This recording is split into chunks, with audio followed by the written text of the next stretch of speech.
Okay, dear students, welcome to the revision day, the first class.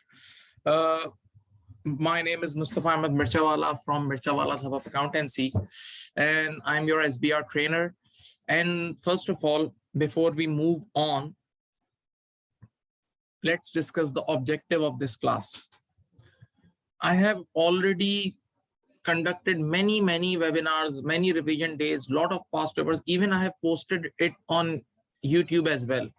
So already there are a lot of material available, almost from 2018 to 2021 or till December 2021, majority past papers I have recorded. So the objective of this session is not to teach. The objective is just the motivation, because now, as this is the last month, many students, they do message that, sir, we are not feeling confident and it's difficult. So it's natural thing, because it's a practical paper, strategic level. It's the last paper of financial reporting. So definitely they give you new questions. Each and every question is different from the previous one. And I've told you many times in my class that always go for your suggested solution, right? Okay. And for your motivation, you can see on the screen just the last attempt, some of the high scores, some of the high scores I have shared. I couldn't gather data from all students, but these are for your motivation. They were also like you. They studied the way you guys are studying. They availed the marking facility. You guys better know what is the marking facility. You should send your scripts. And as this is the last month, so you should send it frequently now. Okay. I'll also arrange the mock paper very soon. And then you guys will have a time limit to solve that mock exam. And then you can send me for marking that as well. So now, no need to waste more time. We are moving towards the very latest past paper, which just came on the net, and that is March-June 2022 attempt. Okay, so today we are going to discuss this question number 1 as well as one current issue. There are some latest current issues, even if you have seen that document with the name of changes in the SBR course. Although there is a minute change, but examiner has given one new current issue topic, which we'll discuss today, right? Okay, now, so this is the question number 1. It's also available on your exam software, but I have copied it here. Okay, you can see it here. After the class, you can get these slides. Whatever it is written on the screen, you will get it after the class. Okay, so no need to write anything. Just concentrate on the class. Listen each and everything carefully. I'll try to go slow. No need to rush. Okay. One more thing, for your improvement, we are going to make a WhatsApp group, and it's my routine. We make WhatsApp group in the last month. So our admin has shared the link of WhatsApp group in the chat box. You can see. Wait, yes. This is the chat box. In the chat box, you can see the link of WhatsApp group. All of you, please join this WhatsApp group so that you guys can help each other as well. Plus, I'll also give you some data on that, and plus the next class update and the slides, everything will come in this, right? Okay. So my dear students, you all are requested to join this WhatsApp group, and you can even copy and paste it in the same chat box so that the new guys can also see, right? Thank you. Now this question number 1, this is not so much advanced. If you see this is very routine. I'm sure you guys have done by now. You have done consolidation, and in consolidation there is a case in disposal as well as in step acquisition. In disposal topic as well as in step acquisition, sub to sub. For example, you have 60%. You already own 60% shares, and now you're going to buy 20% more shares. So it's from 60 to 80 is sub to sub, right? You already had control and you still have control. Similarly, you had 80% shares and you disposed of 20% shares. So now you are coming from 80 to 60. So this sub to sub case is in this sub to sub case is in step acquisition as well as in disposal accounting. Okay, so they will test this area in very simple way, very simple cash marks. And in our routine classes we give enough time for this topic. Okay, now the next thing, let's start with the first paragraph. Luna Company is the parent company of a group that operates in the pharmaceutical industry. All entities in the group have financial year end 31st March. Financial year end of 31st March, right? Now, the current year is 31st March X6. So don't forget the routine accounting period is 1st April to 31st March. And right now we are staying in 1st April X5 to 31st March X6 accounting period. Now, next. The following exhibits available on the left-hand side of the screen provide information relevant to the question. Number one. First, we'll discuss this part and I'll solve it for you. I'll fix it for you immediately, right? Sale of shares in Starlight Company provides information regarding a disposal of shares by Luna Company in Starlight Company. That means we are Luna Company, we are parent company, we are Luna Company, we are parent company. Listen, and we already had so many subsidiaries, and now we are going to sell some of the shares. Now we are going to sell some of the shares of this Starlight Company. Okay, now read the history. Luna Company acquired its 80% equity interest in Starlight Company on 1st April X2 around 4 years back. Around 4 years back. Is everything perfect?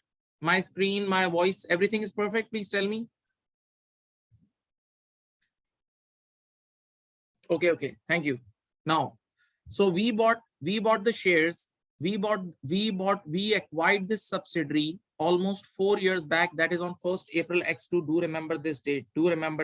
Okay, now Starlight Company had an issue 1 million equity shares and has not issued any shares for many years. Okay, that means originally this subsidiary issued 1 million shares and we acquired 80%. That means we had 800,000.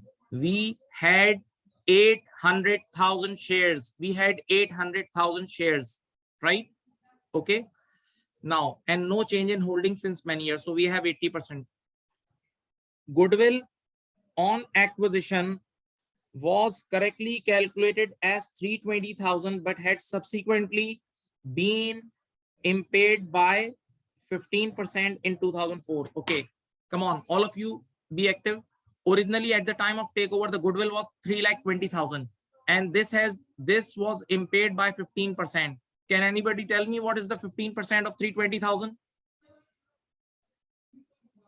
Can anybody tell me what is the 15%? Yes, 48,000. So dear student, be very active. 320,000. 320,000 less 48,000 is the impairment. So how much goodwill is left now? How much goodwill is left now? It's 272. Okay. So now after all these things, after many years, how much goodwill is left? 272K. 272K goodwill is left. Okay, don't forget.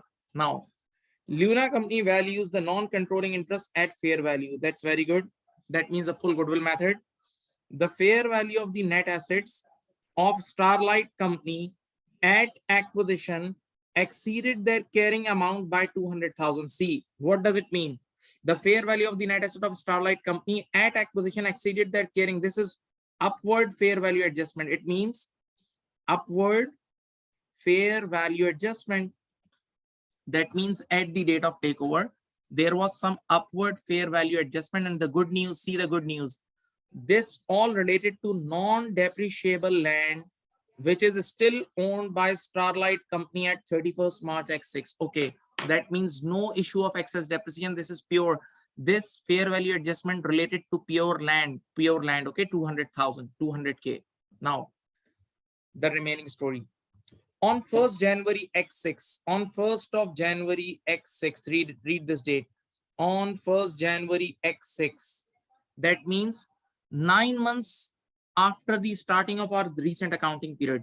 9 months after the starting of our recent accounting period. I hope you remember the recent accounting period.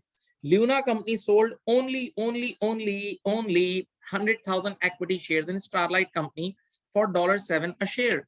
See, we already had 800,000 shares.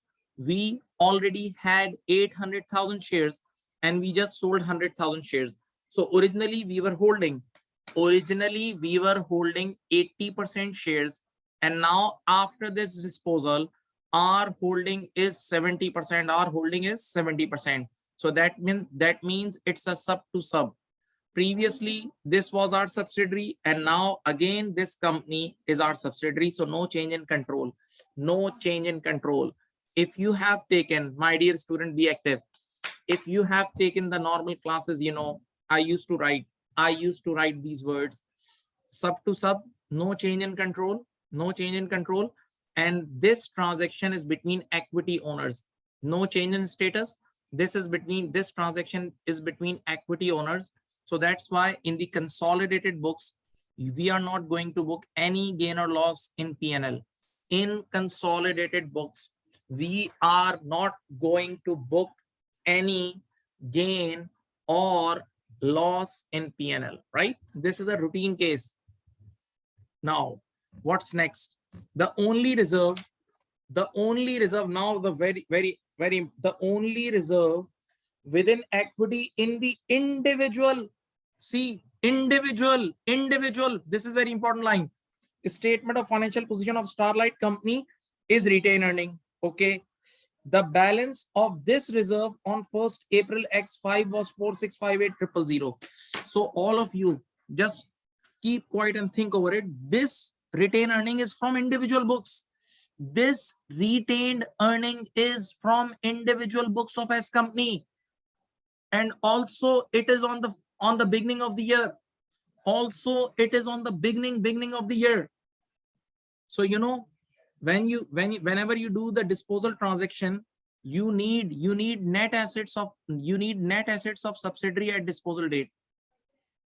Whenever you do any disposal transaction, you need net assets of that subsidiary at disposal date. So my dear student, disposal date is 1st January X6. Disposal date is 1st January X6. Be careful. But they have given you retained earning of 1st April X5, and that is also from individual books. Individual. So if you know, in the individual books, net assets, fair value adjustment has not already been added.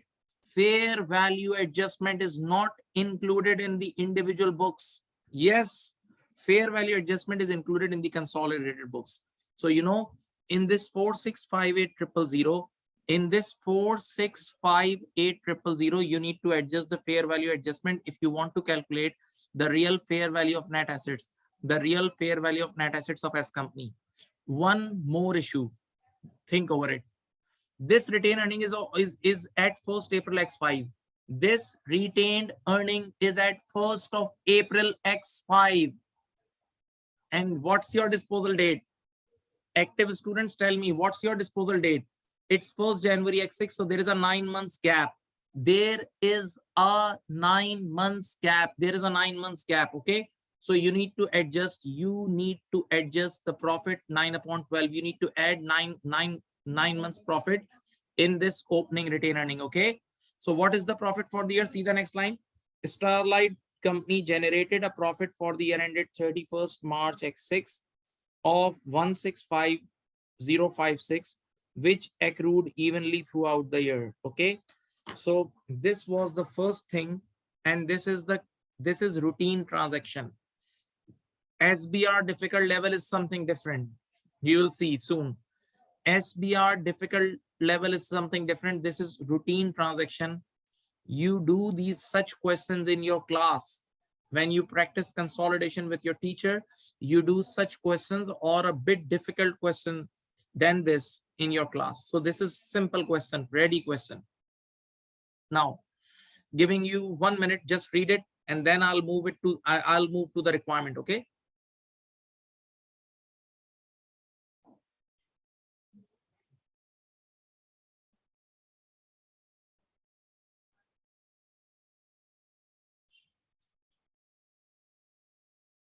Now, before I move on to the requirement, I will just give you a layman approach, just a simple teaching idea of this requirement. See this. This is my routine to make such sketches in my routine classes. See, this is 1st of April X2. This is 1st of April X2. On this date, we did takeover. This is the takeover date. Okay. And then this is the first year. This is the second year. This is the third year. And this is the fourth year. And this is your this is your disposal date. Disposal date. Okay. Disposal date means you sold 10%, just 10% shares on this date. Okay. So now you need the net assets. You need the net assets of S company on this date. You need the net assets of S company on this date. So how you're going to calculate it? Just giving you an idea. No formal workings.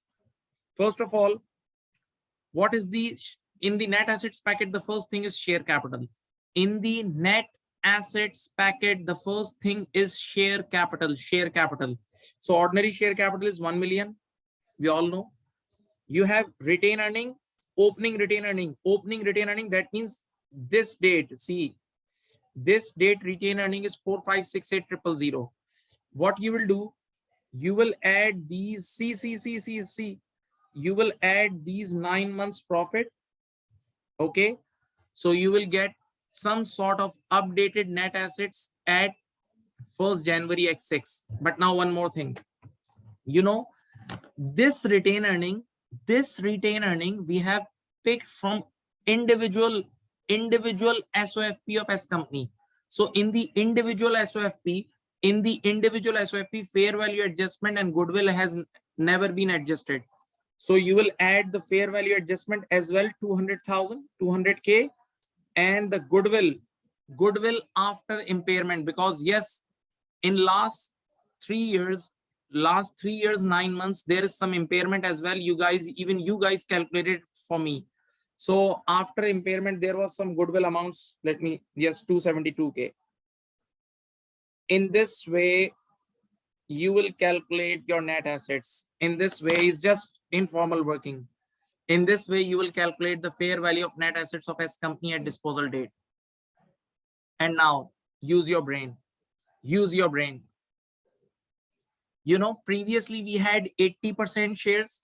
Previously we had 80% shares. So when we had 80%, so NCI had 20.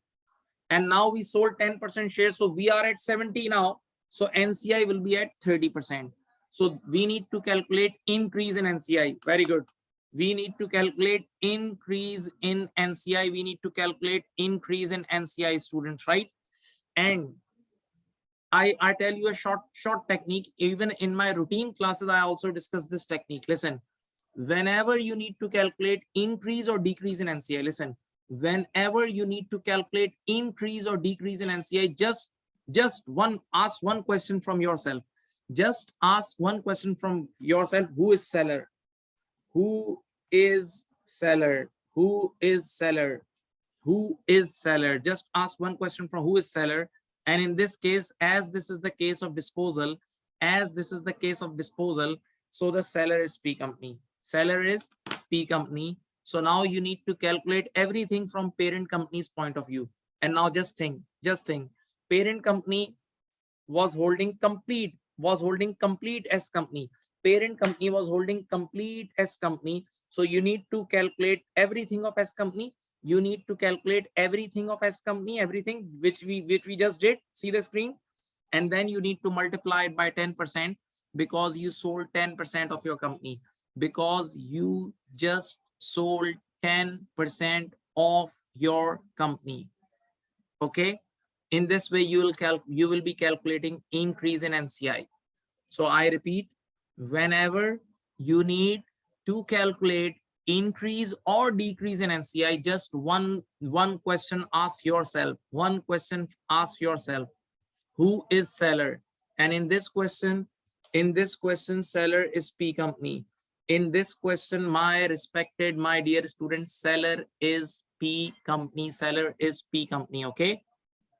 Now, one thing I would like to just tell you, that if you want to take the pick of question, you can take. So, okay, because I'll move the screen. If you want to take the pick of this question, you can, because it feels good when you have a question with you. It feels good when you can see the question. Okay, now let me show you the requirement.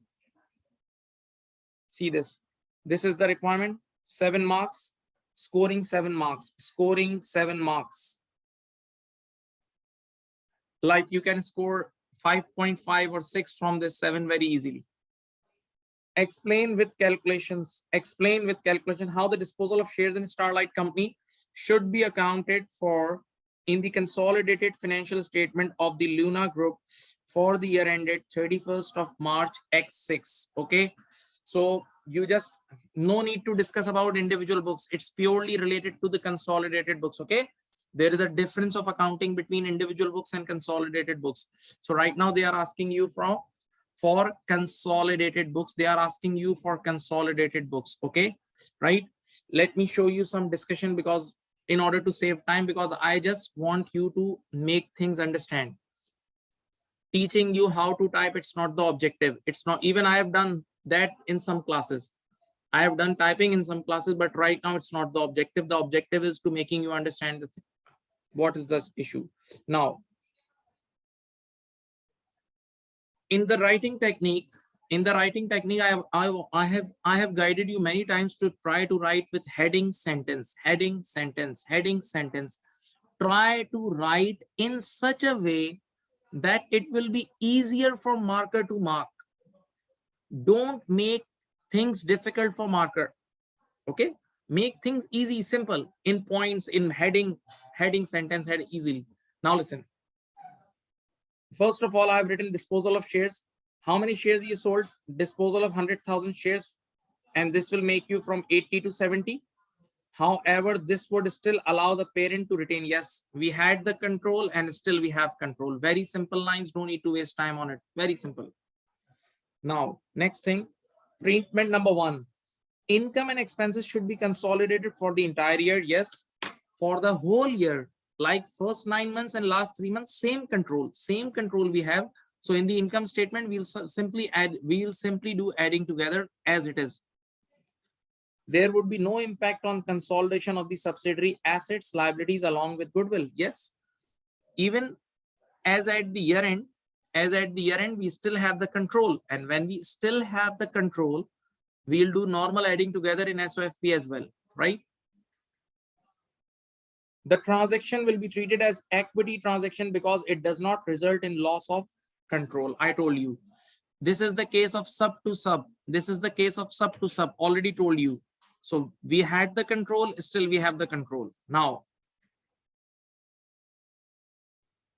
see this. Carrying amount, this appendix 1 we are going to calculate. We are carrying amount of non-controlling interest and NCI should be adjusted to reflect the changes in accordance with relevant interests in Starlight. Yes, we have to make the entry as well. I'll show you the entry as well. Luna should record any difference between the NCI, which NCI is adjusted, and fair value of consideration in the equity. Yes, the gain or loss. This is what we call gain or loss.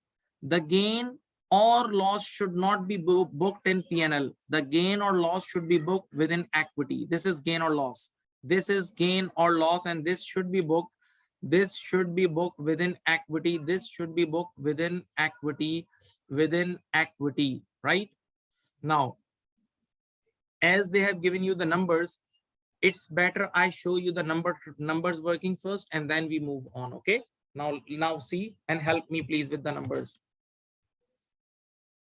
Okay, what is the ordinary share capital? What is the ordinary share capital? It was 1 million, right? And what is the retained earning? Can anybody tell me the retained earning number? Can anybody tell me the retained earning number? It was 1,456,800. Thank you. 4,568,000. And then if I want to calculate 9 months profit, what is the per month profit? What is the per year profit? The per year profit was, I think, 165 something. How much was that? It was 165,056. Thank you. Whoever is helping. 165056 times 9 upon 12. What is the number? 165056 times 9 upon 12 is 123792. Okay, next. Now, fair value adjustment. As this data is from individual books, so you need to adjust the fair value adjustment land, which is 200K, 200,000. Now, goodwill. What is the goodwill after impairment? Goodwill after impairment was, I think, 320,000 less 48,000. So it's 272K, right? Now, fair value of net assets of Starlight at 1st of January X6. What is the total number? What is the total? Please tell me what is the total, net total. 6163792. 6163792. Now you tell me how much this is the complete company. Okay, this is the valuation of complete company, and we have just given 10% of this company to the external parties. So simply if you multiply it by 10%, you will get the increase in NCI. You will get increase in NCI. Increase in NCI. This is the number of increase. It will be 616,379,379. Yes, 616,379. Just round it off. Okay. So this is your increase in NCI.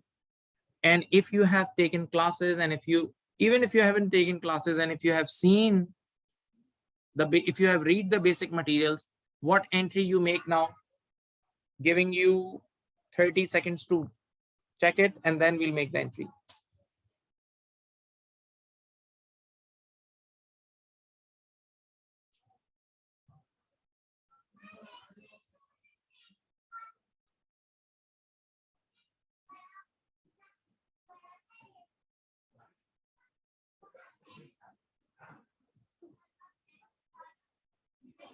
Okay.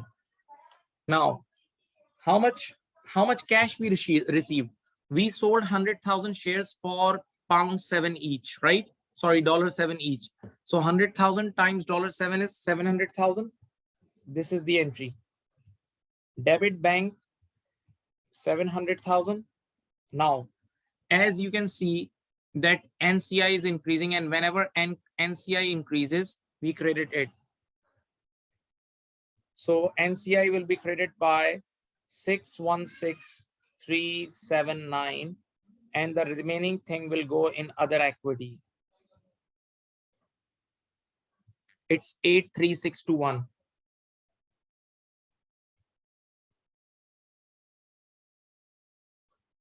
Right? This is the entry. Now I need to ask one technical question. It's because I saw just one wrong comment. You all have to answer in this. Let's make it two-way traffic. Tell me, will this other equity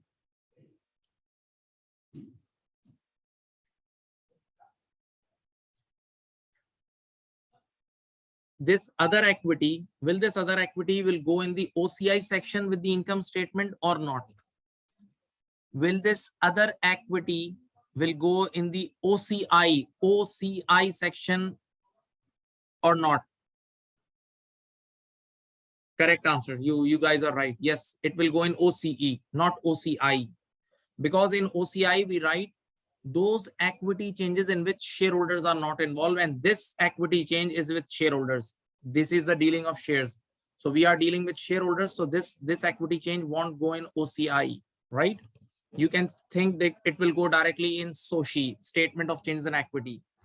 This will directly go in statement of changes in equity, statement of changes in equity. Now you can read this thing. See, the fair value of the consideration received is 700,000. Luna company should record a credit directly in equity. This thing. Okay.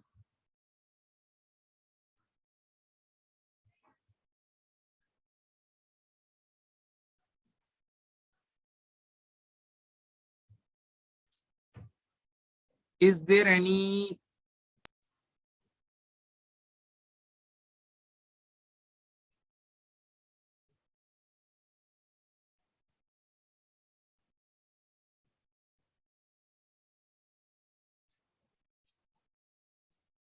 Okay. Now, one more thing, you can write extra points. See, it is not clear under IFRS 10 consolidated financial statement as to what happens to the non-controlling interest share of goodwill when there is a change in the relative ownership of subsidiary. IFRS 10 is silent regarding this issue. IFRS 10 is silent regarding this issue, that do we have to change the fair value? Do we have to change the fair value? Do we have to change the fair value of NCI or not? And one more thing, see the last conclusion. These are extra points. If you even miss it, even in the examiner has written this, if you have missed these issues, the last issues, still you will get the marks. See, however, it seems reasonable that Luna company should reallocate 10% of the carrying amount of the goodwill to the non-controlling interest, This will ensure that future impairments of goodwill will reflect the revised ownership interest in the goodwill, right? Okay, this is the extra point. If you want to add this, you can add. Still, if you do this calculation and you explain it in a normal way, you will get good marks.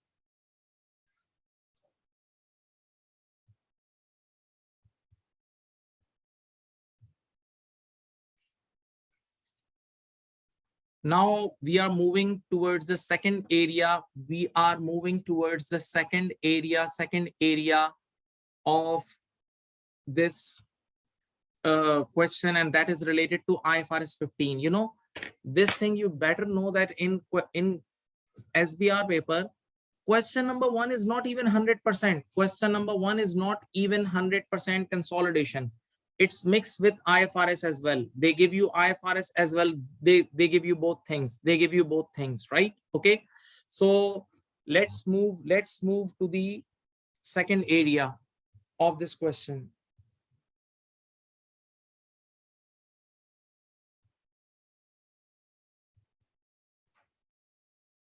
Now, giving you guys 2 to 3 minutes to read it. Just read it.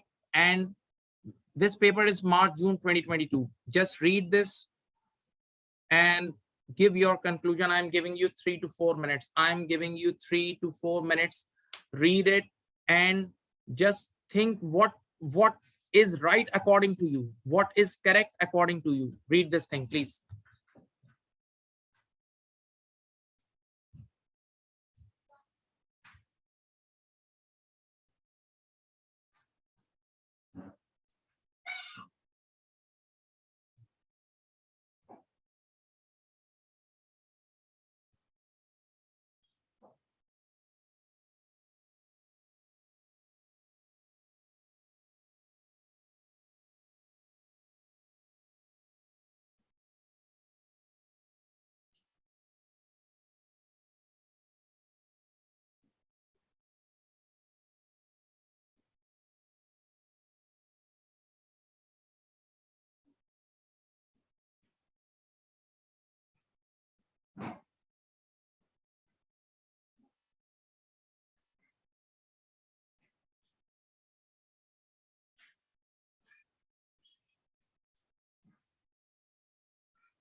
Please read it and make your conclusion. Please, students. Somebody messaged me. Wait. Can you verify this? Can anybody add these all four again? This 6163792 is the correct number. Can anybody tell me? Or is there any calculation error? Student, who this thing, is this number correct?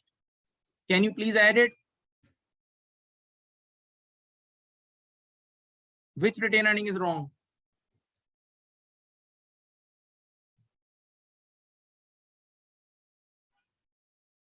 Is this 4568000 is the wait?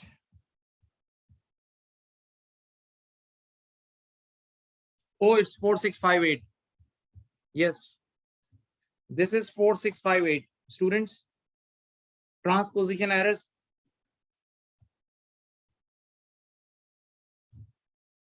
When I asked you, somebody told me 4658. That's why I got a message that sir, this number is wrong. So obviously this total is also wrong now. What is the total number? 6253792. And what will be the 10%? It will be 625,379. So accordingly, this will also change.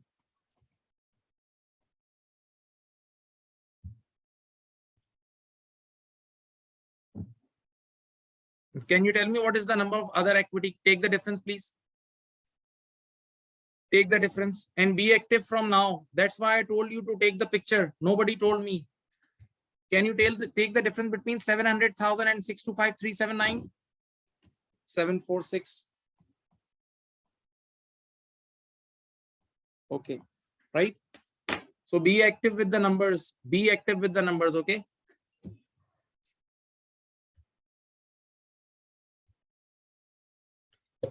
You guys got it now? That's why it was not matching with this data. See, it was not matching with this data.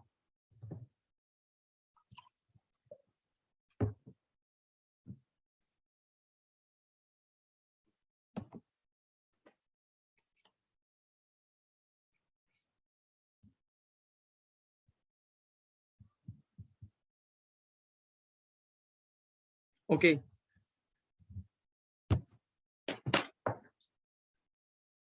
On 20th March, X6.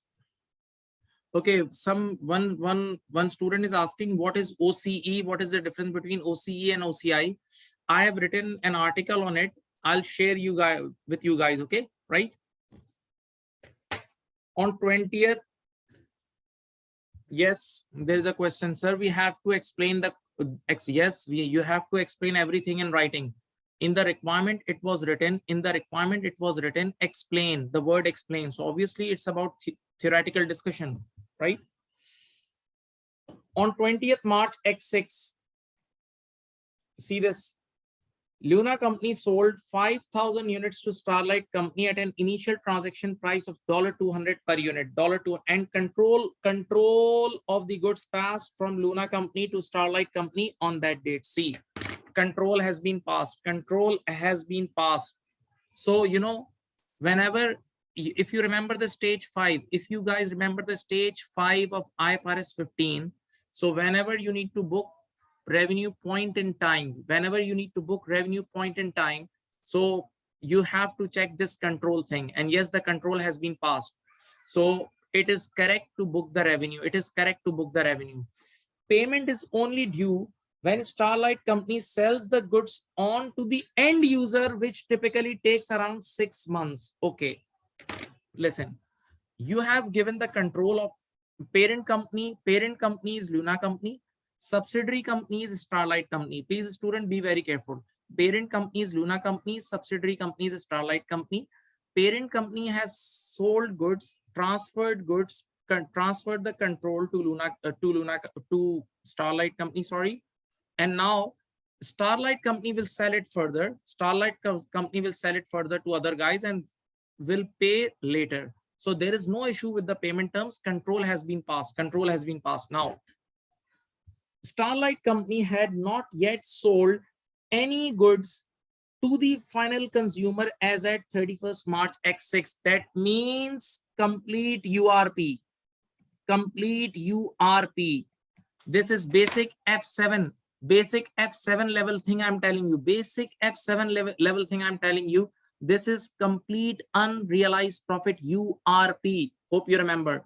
So total profit will be URP. And in the consolidated books, you need to remove the URP. In the not individual books, in the consolidated books, you need to remove the URP. This is the first thing. Now, the goods have a high risk of obsolescence, and therefore price concessions are regularly granted in order that goods can be easily transferred or within the distribution channel. On the basis of past practice, Luna Company anticipates that it will, don't sleep, this is technical area, it will grant Starlight Company a price concession of between 8% and 38%. Current market data suggests that a maximum price concession of 35% may be necessary to enable Starlight Company to distribute the goods to the final consumer. Now, listen the deal. And you know, this deal I have seen in my country as well. I have seen this deal in my country, and the name of the entity is ICAEW. In Pakistan, there is a company ICAEW, and that company imports medicine from a company AstraZeneca. That means AstraZeneca, this is a practical example I am giving you. AstraZeneca gives medicine to ICAEW, and ICAEW sell it in the market. But there are some medicines which have short expiry date. So they have to sell quickly. So what AstraZeneca orders them to give discount. Okay, give discount, we'll compensate. They tell ICAEW to give discount and we'll compensate. This is the same case here. Okay, so that means Luna Company, the parent company has given permission to Starlight Company to give concessions, to give discount, so that the products are sold before being obsolete. See, there is a risk of obsolescence, there is a risk of outdatation, right? So parent company has given authority to subsidiary company to give concession, and yes, parent company will compensate. That means, now think, there is an element of variable revenue. There is an element of variable revenue. Student, be active. There is an element of variable revenue.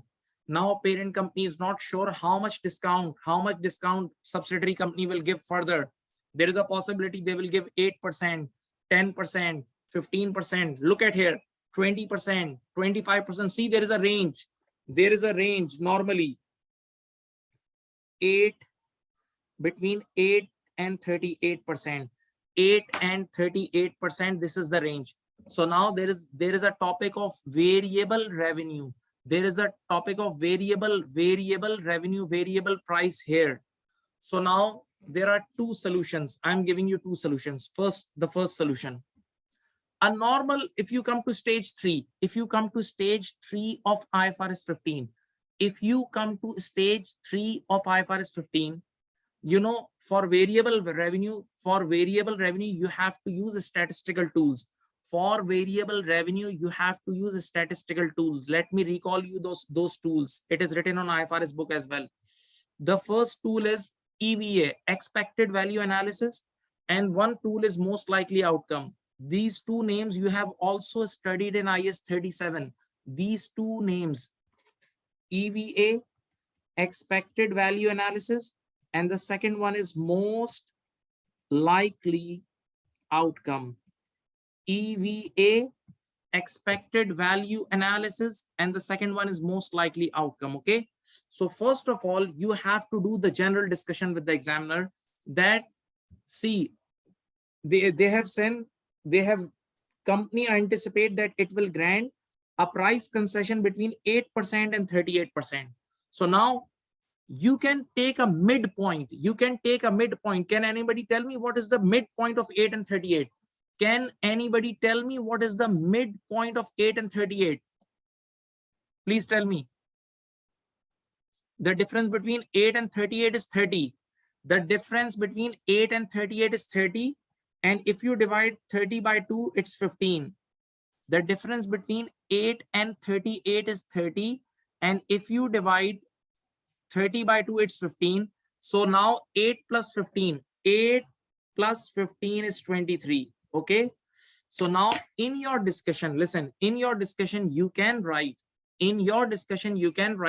that company can take a midpoint. Midpoint is basically the average. Midpoint is basically the average, right?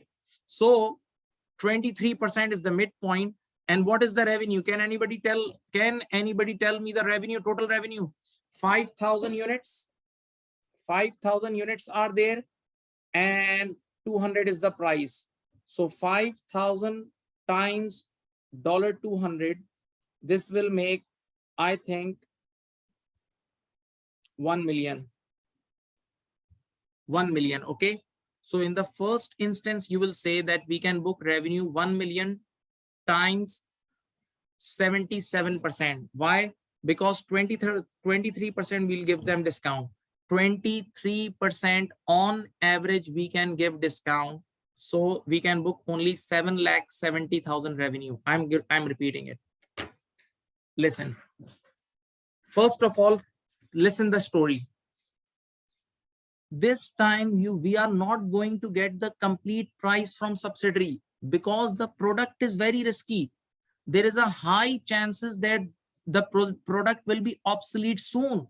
So parent company has given authority to S company, okay, give discount, frequent discount, and we will compensate you the discount. That means subsidiary company won't pay the complete amount to parent company. So there is a discount range, but that discount is not fixed. That discount is not fixed. See this line. See this line, my dear students, please. This ranges between 8 and 38. 8 and 38. Okay. So now we can take the midpoint as a common man. Even examiner has written, if somebody don't take the midpoint, he can take the 60% point. I have taken the 50%. Mid means 50% range. If somebody takes 60% or 70% range, still it is okay if you write your assumption. That's okay. So how did I calculate the midpoint? 8 and 38. 8, one end is 8, the other end is 38. The difference is 30. The difference is 30. And if you do 30 divided by 2, you will get 15. You will get 15. So now 8 plus 15 is 23%. So 100% is the total amount. 100% is the total amount. And if you deduct 23%, you will get 77%. So in our first explanation, we'll say that only 77% revenue we can book. Only 77% revenue we can book according to expectation. This is the first general explanation. Now the strict wordings of IFRS 15. I hope you remember IFRS 15 stage 3. Strict wordings of IFRS 15 for variable revenue. Hope you remember. Even in this audience, I have taught many students. You know, variable revenue. Look at here. Variable. Keep your ears active. Variable revenue can only be booked. Variable revenue can only be booked when reversal is impossible. When there is a high probability that we'll achieve, and there should be no possibility of reversal. And for this thing, now read the next line. For this strict thing, now read the next line. See, current market data suggests that a maximum price concession of 35% may be necessary to enable the trade company to distribute the goods to the final consumer. That means 35% is possible. 35% reversal is possible. So this 35% standard can't allow you. 35% discount is possible in this market. And that 35% discount means, we as a parent company, we won't be getting that 35% now. There is a chance there is a chance out of 100% we can lose 35%. So there is a chance.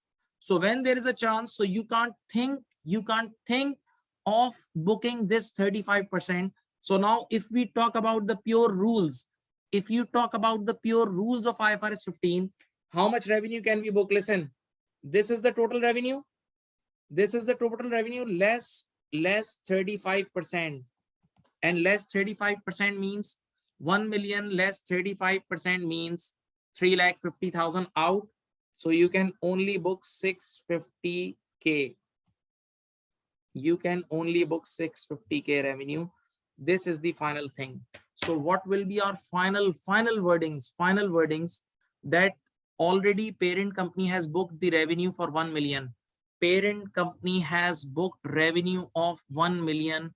Parent company has booked revenue of 1 million. So we need to reduce this revenue by 350,000 because of this variable revenue thing. And for variable revenue, IFRS 15 is very strict. For variable revenue, IFRS 15 is very strict that if there is a chance of reversal, they don't allow you. And yes, 35% discount is possible in this market. So you can't think of booking this 35% portion. You can only book 65%. So your final wordings for this question will be 650K revenue, not 1 million. They have booked 1 million revenue. So you will recommend them to please reduce the revenue by 350,000. To please reduce this revenue by 350,000, right? Okay. Now giving you 1 minute, giving you 1 minute.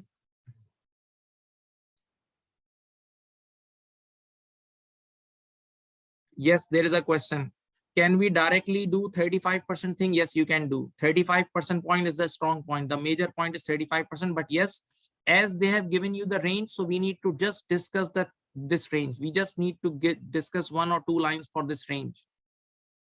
650,000 is the final answer. Correct. 650,000 is the final answer. And now I tell you one thing.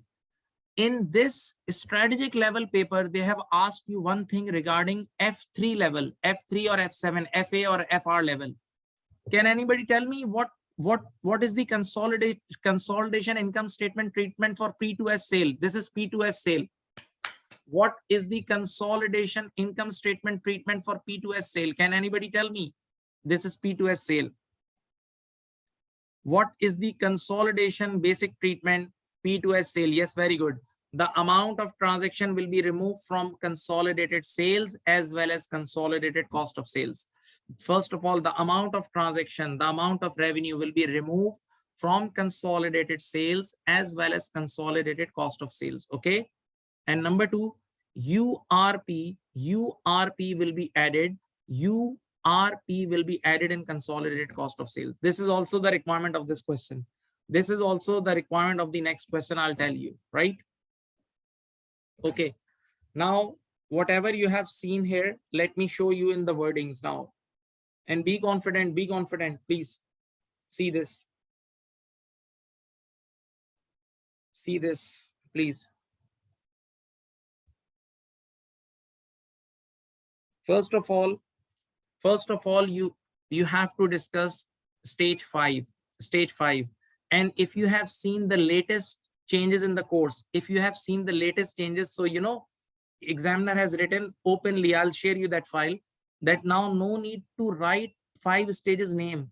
No need, although these 5 stages are part of IFRS 15. Yes, they are heart of IFRS 15, but now no need to write the names of these 5 stages and no need to discuss 5 stages and state the rule.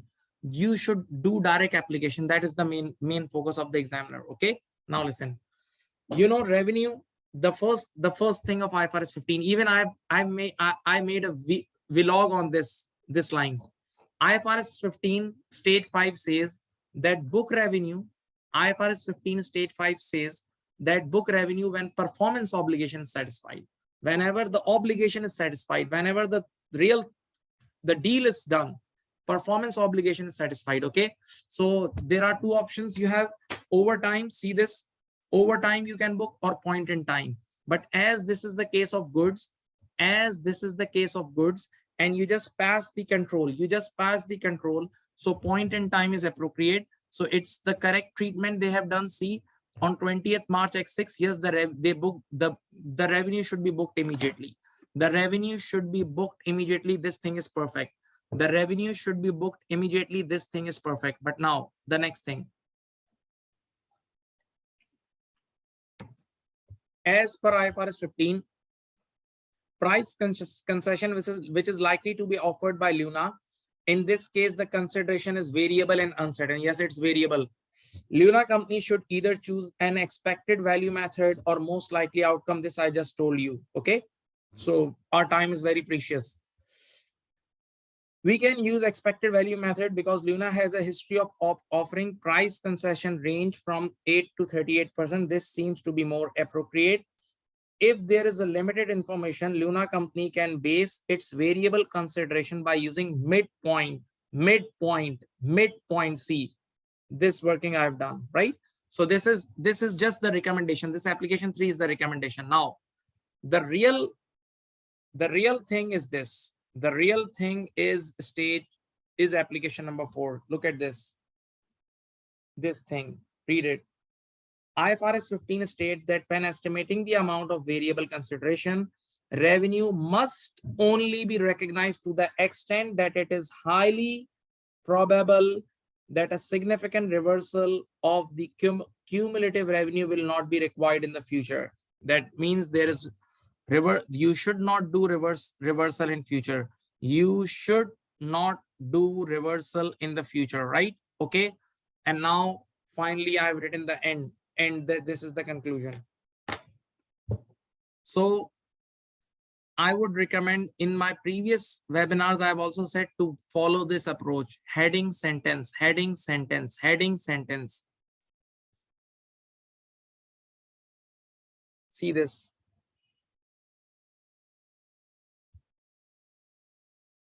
Yes, in the exam, it's better if you write in this pattern. And this is very simple thing. And I would say one more thing. You know, I'm giving the marking facility. I would say to send me the scripts in this manner. In this way, don't expect that on the last day you will perform like this. No, you have to start practicing just from today. Follow this pattern from today.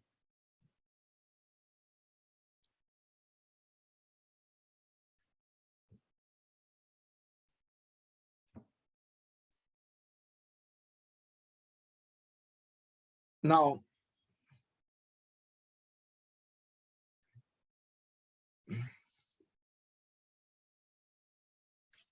the easiest free marks of this question. Listen, let me show you the requirement first. Sorry, where is the requirement? This is the requirement. See, right now we just did 6 marks. We just did this, discuss the principle that should be considered by Luna company. This requirement we just did.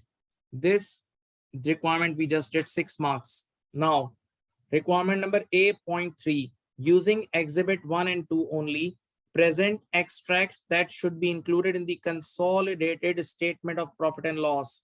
That means consolidated income statement. Actually, there are some students, they need break. If they need break, they can take. I'll give you the recording. This class is being recorded. Don't worry. There are some students, they need break, so they can take the break. I'll give you the recording afterwards. Okay. Now listen.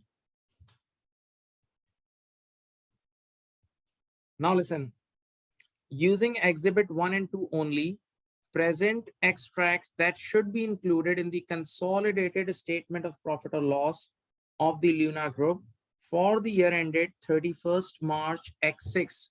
Your answer should include the revenue. Number 1, consolidated revenue you have to write, consolidated cost of sales, and yes, the profit of Starlight attributable to NCI. You remember the last lines of income statement.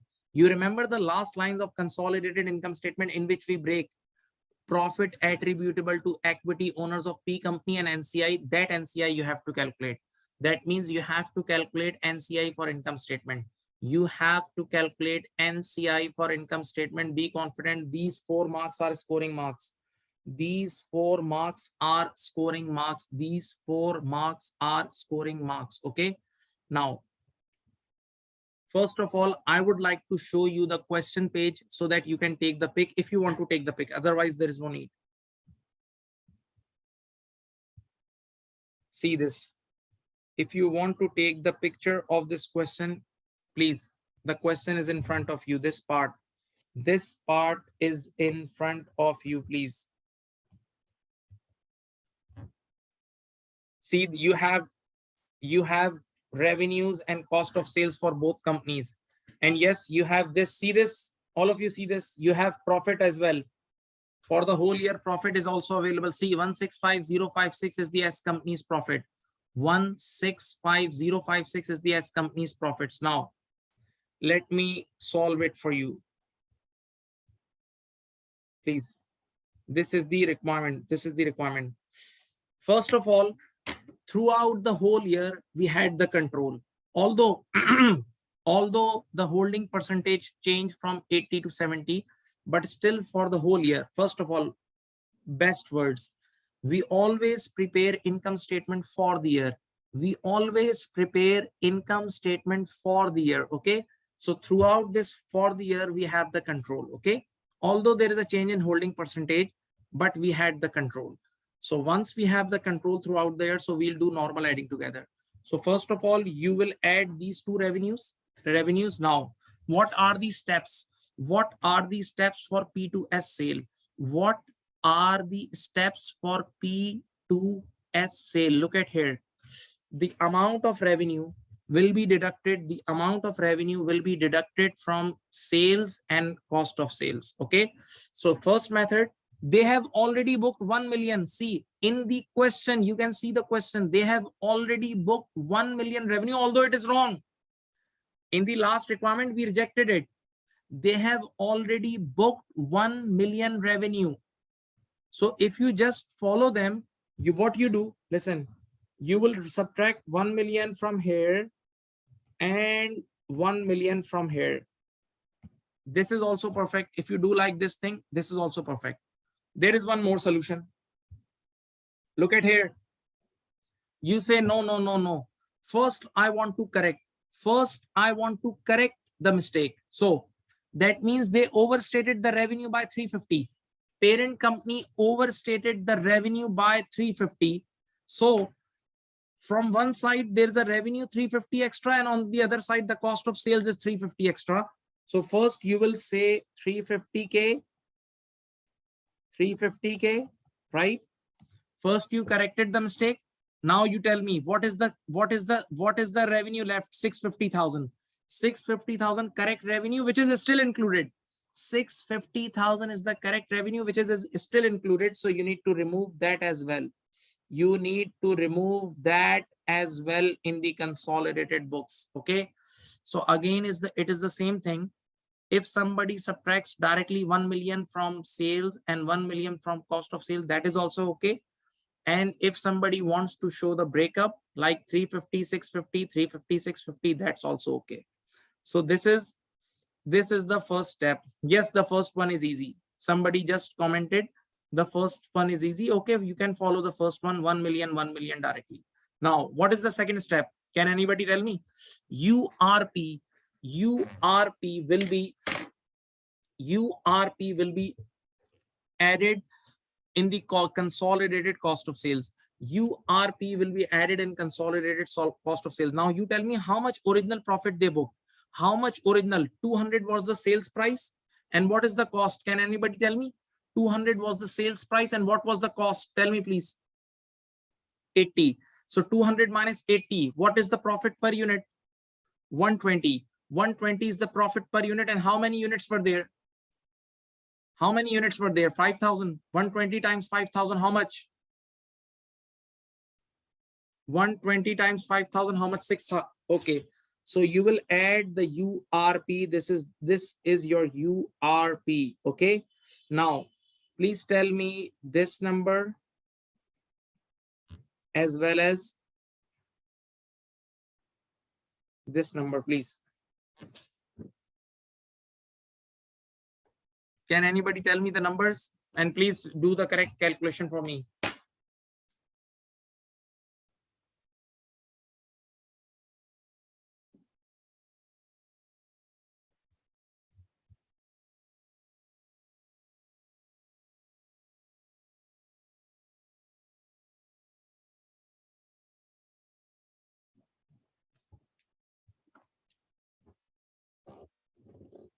URP, how to calculate URP? It's very simple. See, cost was 80 and selling price was 200. So per unit profit was 120. Okay. And the units were 5,000. Okay. 5,000 units were there. So your URP is, this total profit is URP. Now tell me 42,997,700. 42, the revenue is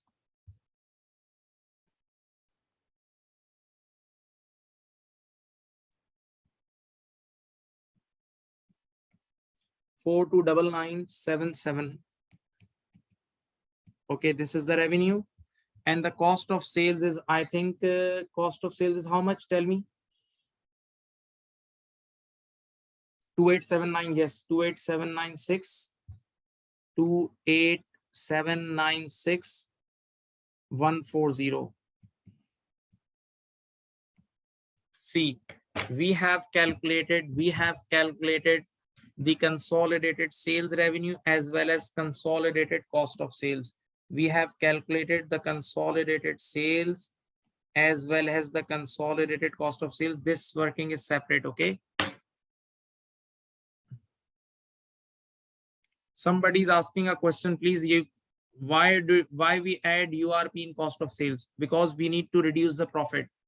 When we increase the cost of sales, automatically our profit will go down. Okay. So URP is unrealized profit. Okay. Now the most interesting part,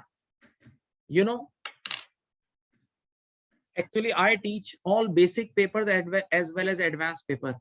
I teach basic as well as advanced papers. Look at here.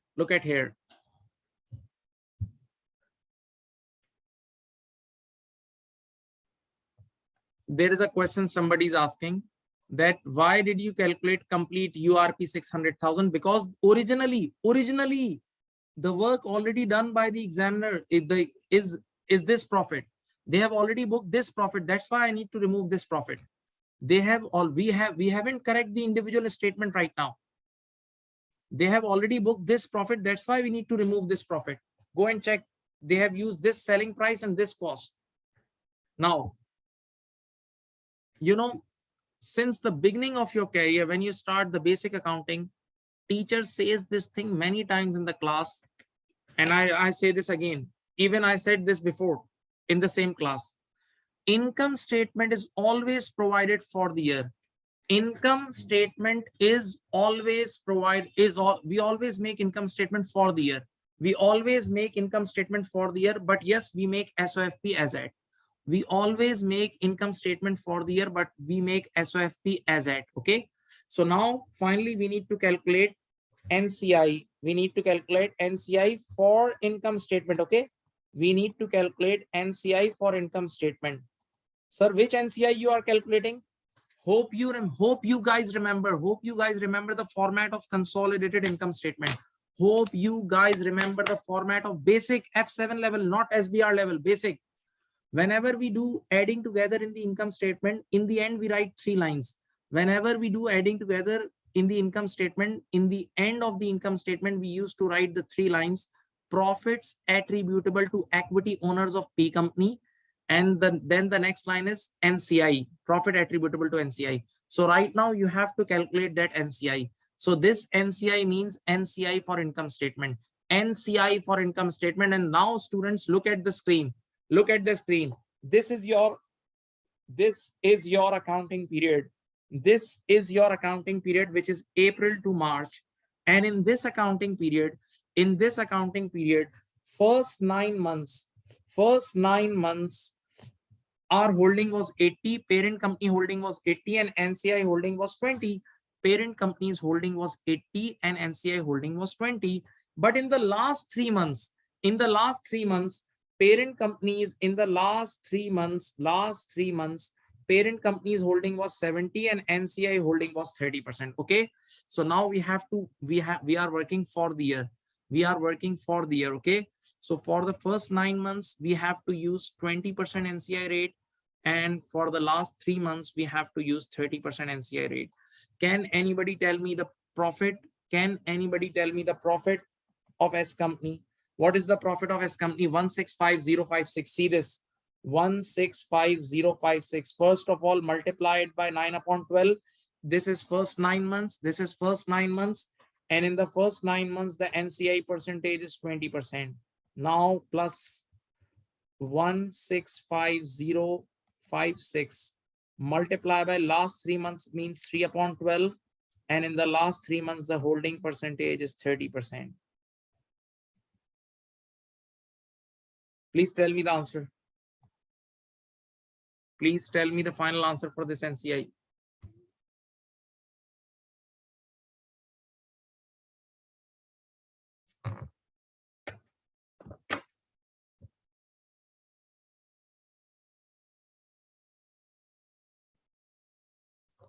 Three 7,137.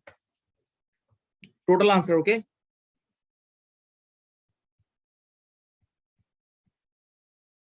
Okay, this is the answer. Now, I have a very basic question because I'm sure you all forgot the basics. And I normally get the feedback from the interviewer because I recommend many students for job, and the next day the interviewer calls me. So you all forgot the basics. Why didn't we deduct URP from NCI? Why didn't we deduct URP from NCI? Come on, tell me.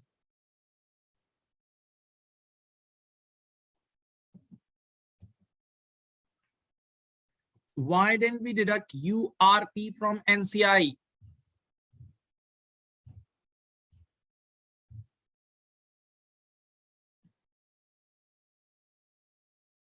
Very good. Thank you. Because it was P2S sale. Not S2P sale. Had it been a S2P sale, then yes, you would have to deduct URP from this as well, from URP from NCI as well. This was P2S sale, not S2P sale. Use your brain.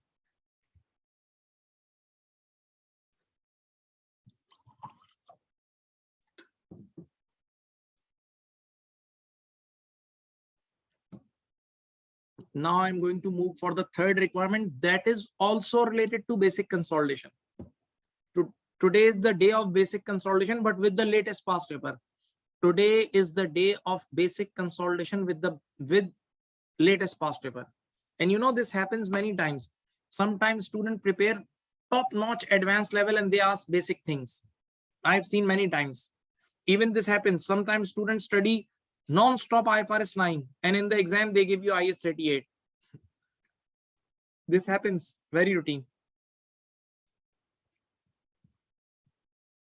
Okay. So this is the point number 3. Point number 3 is related to joint venture, and I tell you this joint venture is just a name. In reality, they are asking about associates. That's it. Joint venture is just a name. You know, for joint venture we do equity accounting.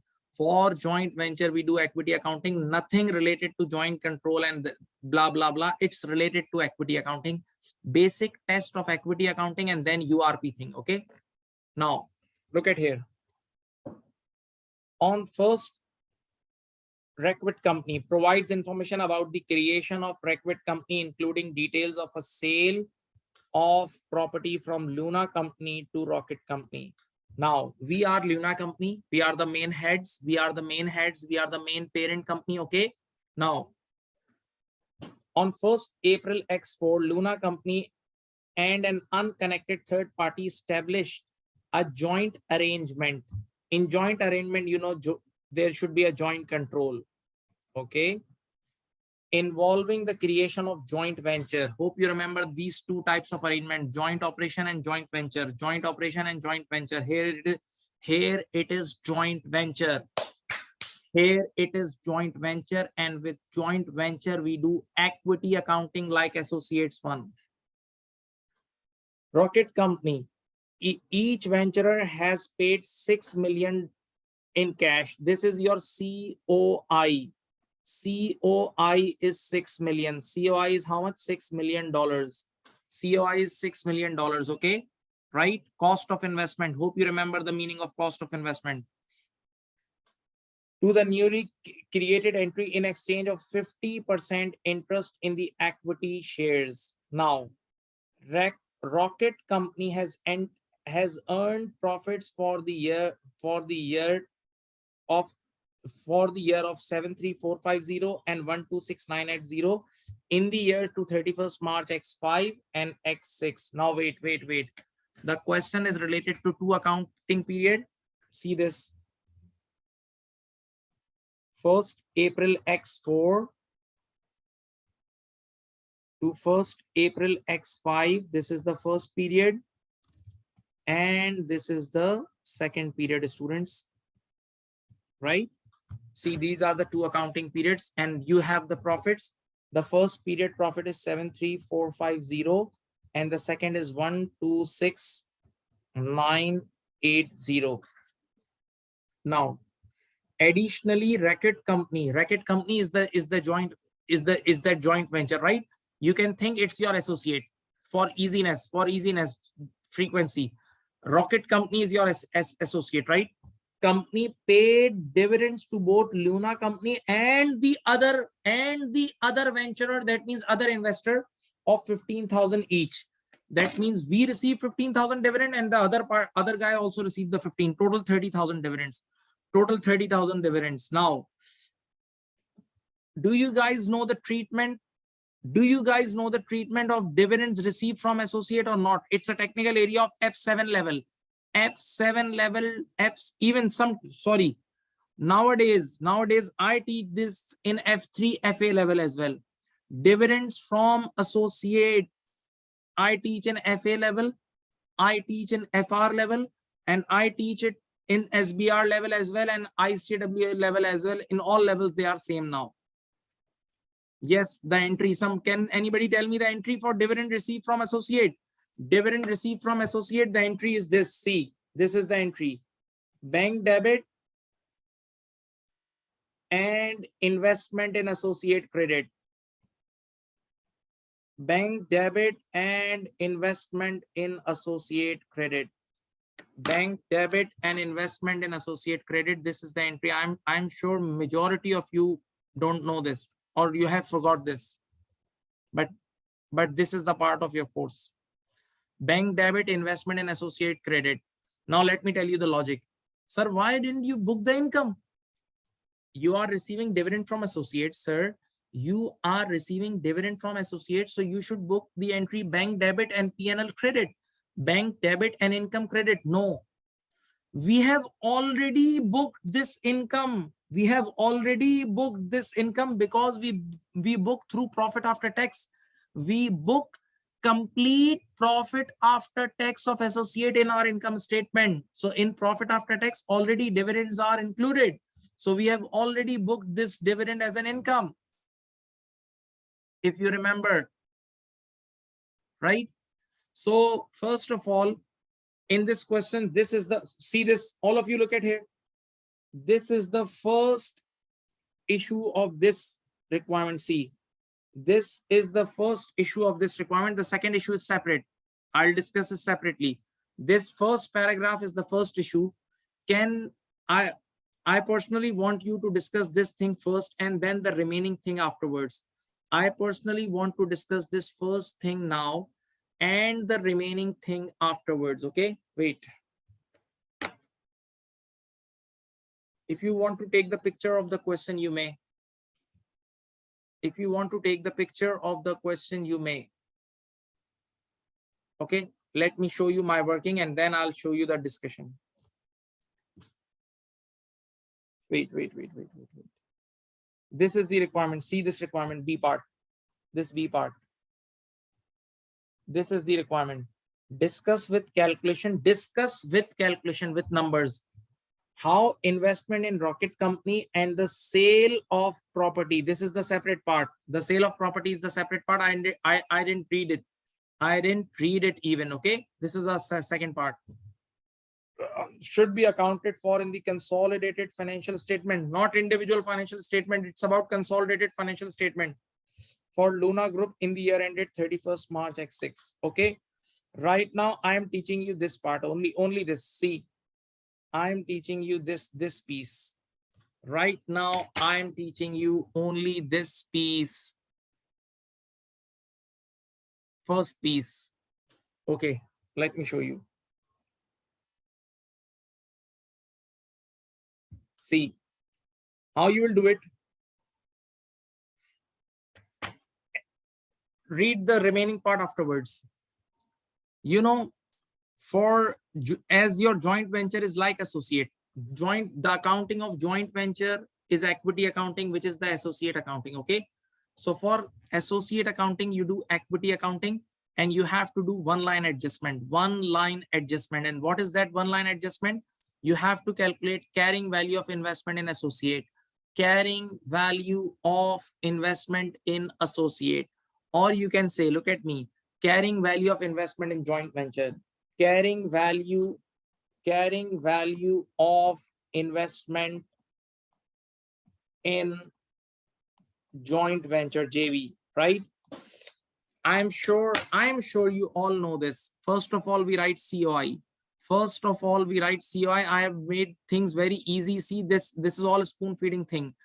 First of all, we'll write COI, and the COI I have already guided you 6 million. We have already checked that COI. We have already checked that cost of investment is 6 million. Now we add all the post reserves, all the post changes of net assets, or you call it post retained earning. So there were 2 years. There were 2 years in between. The first year, the profit of first year was 73450, and the profit for second year was 126980. Can anybody tell me the 50-50%? Because the holding was 50%. The holding was 50%. 73450 times 50% is 36725. Thank you. Okay. And then 126980 times 50%, 63490. Please don't do errors. We can't afford errors now. Okay. So COI, add post profits of associate company or joint venture. And now the last thing, we receive dividends. And for dividends, we make the entry debit bank. You told me debit bank, and credit investment in associate, investment in joint venture or investment in associate. This entry. Remember this entry. So we'll reduce dividend from JV. We'll reduce it by 15,000. Can anybody tell me the final amount?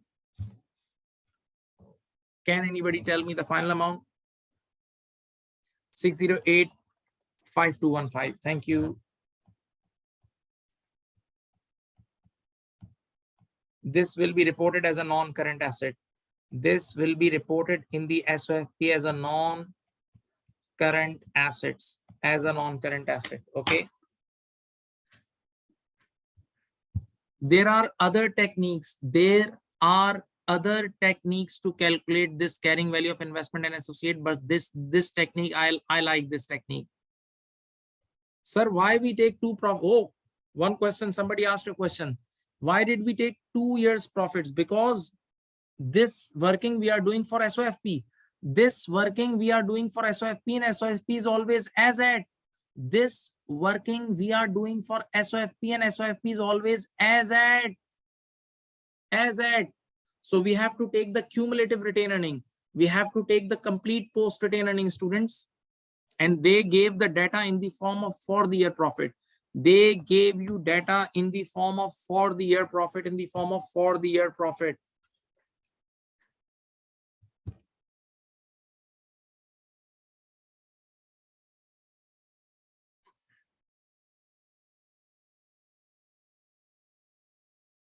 Let me show you.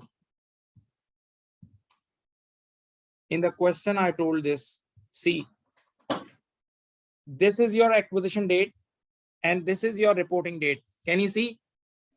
This is your first year profit after tax, and this is your second year profit after tax.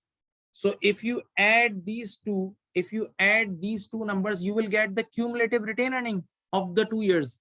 If you add these two, you will get the cumulative retained earning. You will get the cumulative retained earning of all these two. Okay.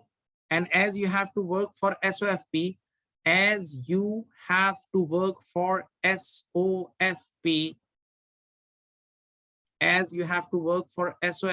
so that's why we take cumulative thing, because SOFP is always as at.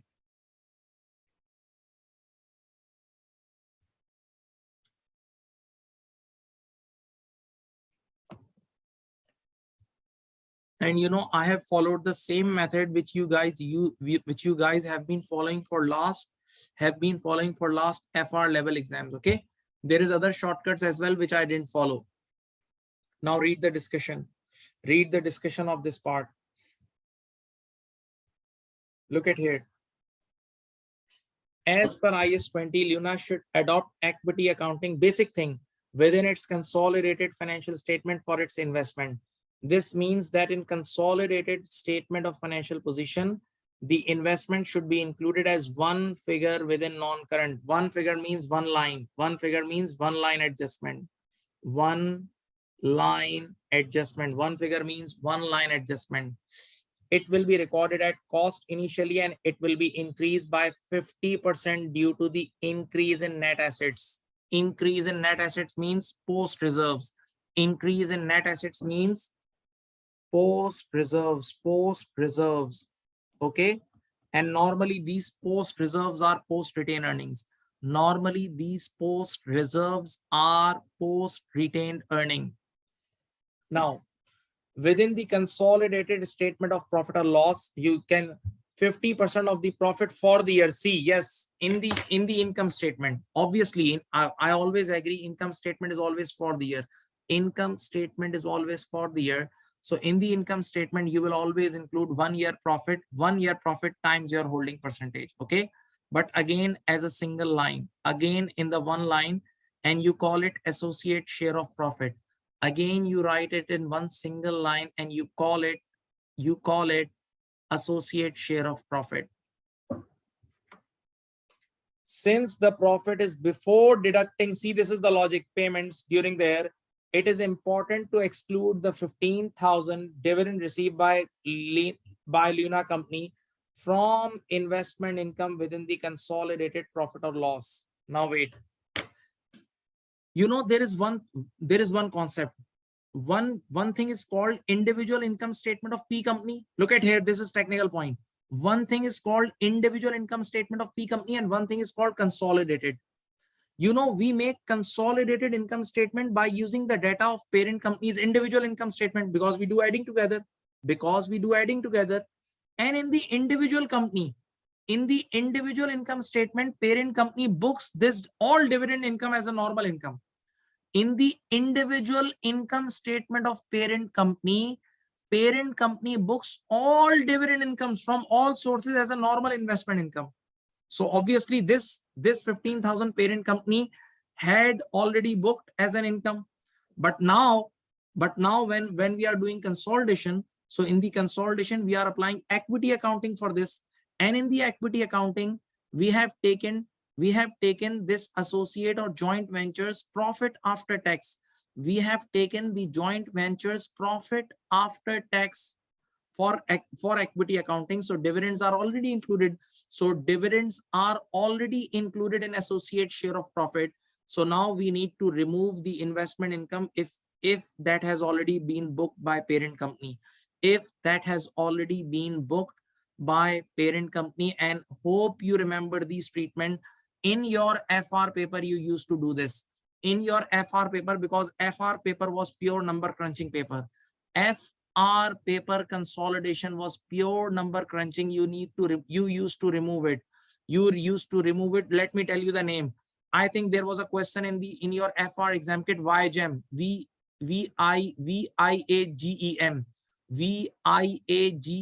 and you used to do this treatment in your FR paper. if you remember or not. Now, calculation part. The share of profit of the joint venture for the year ended 31st March X6 should be calculated as see this working, and this is the dividend.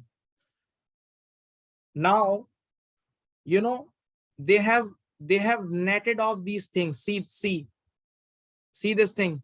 This is the second working. First year profit, second year profit, and less the dividends here, complete dividend here, and then multiplied by 50%. Then multiplied by 50%, you will get the same answer which I got.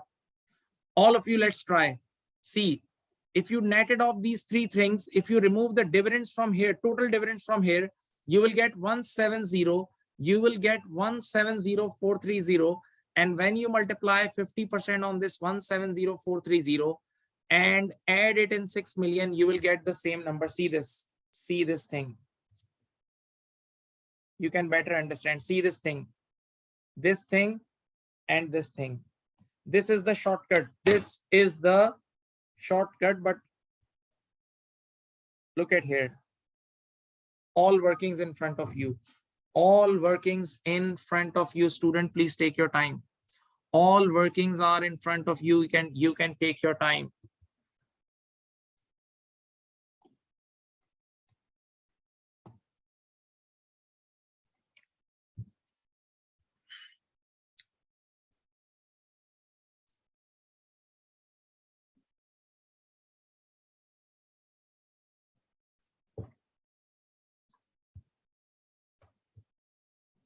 Please have a look. Please have a look. Take your time.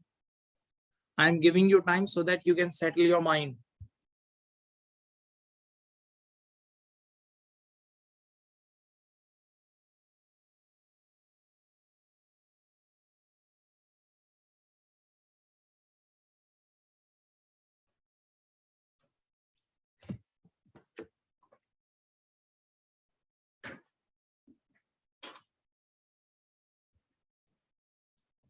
Yes, one guy is asking, so subsidiaries dividends are also cancelled. You are correct.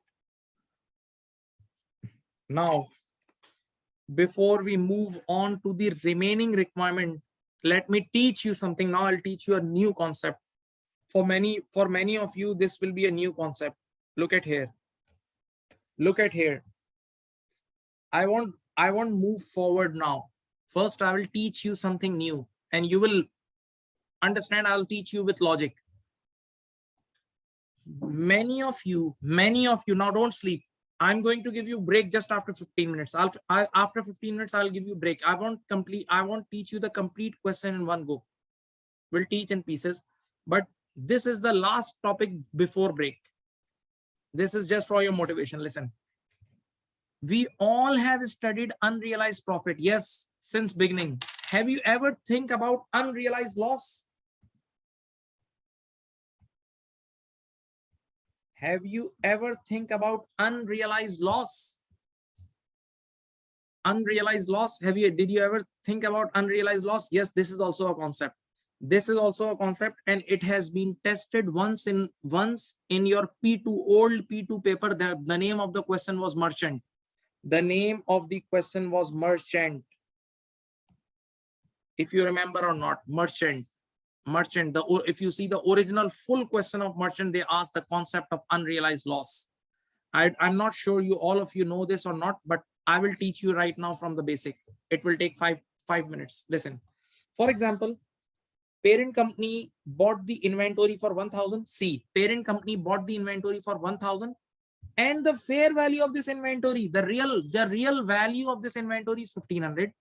But parent company intentionally sold this inventory to S company for 800. Okay, 800. Now there is a loss of 200. There is a loss of 200. There is a loss of 200. I have a question. Do we need to adjust this loss? Do we need to adjust this loss? Yes, we need to adjust this unrealized loss. And you remember what was the double entry? What was the double entry? What was the double entry for unrealized profit? The double entry for unrealized profit was this: CR debit 200 and inventory credit 200. when you guys used to study unrealized profit, URP, please, energy. When you guys used to study URP, you used to make this entry. Now this is URL, unrealized loss. So you need to make the opposite entry, and the opposite entry will be inventory debit, wait, and CR credit. Now wait. Let me post this entry, inventory debit. So now you will add 200 in the year-end inventory. You will add 200 in the year-end inventory. So it will become 1000.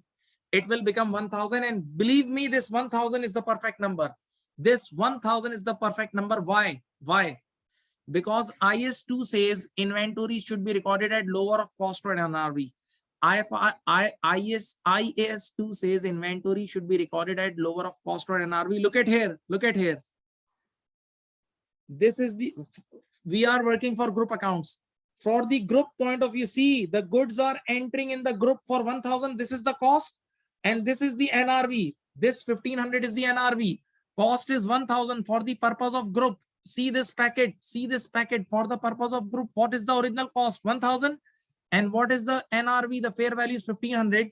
So the lower number is 1000. So 1000 is the perfect number to be recorded. So yes, it is 1000. We can't afford to record it at 800. There is no IS2 like this. We have to record it at inventory should be recorded at lower of cost or NRV.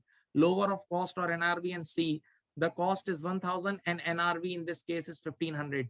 NRV is 1500, so lower is 1000 and 1000 is the perfect number. So yes, in this case, the case which I just taught you, we have to make adjustment for unrealized loss. Yes, this entry is badly needed.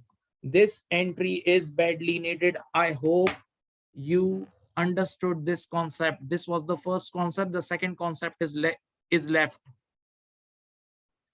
The second concept is left. Wait.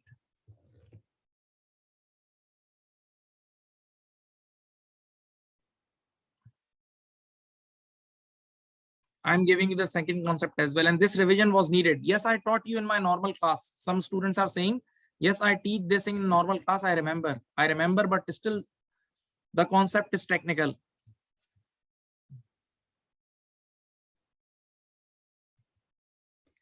Now let me tell you the second case.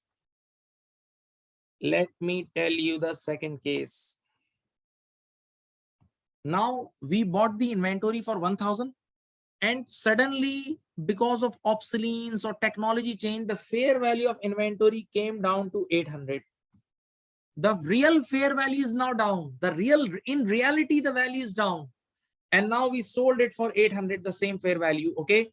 So at the year end, the inventory is at 800. Now in this case, when the fair value is genuinely down, this is the genuine, no need to do anything. Very good. Very good. One student just commented. Now no need to do anything. This 800 is perfect. Why? Because again, IS2, inventory should be recorded at lower of cost or NRV. See, now the cost is 1000 and NRV is 800. Cost is 1000, NRV is 800. So yes, this 800 is perfect, and the inventory is already at 800. Inventory is already at 800, so it is perfect. So it is the best.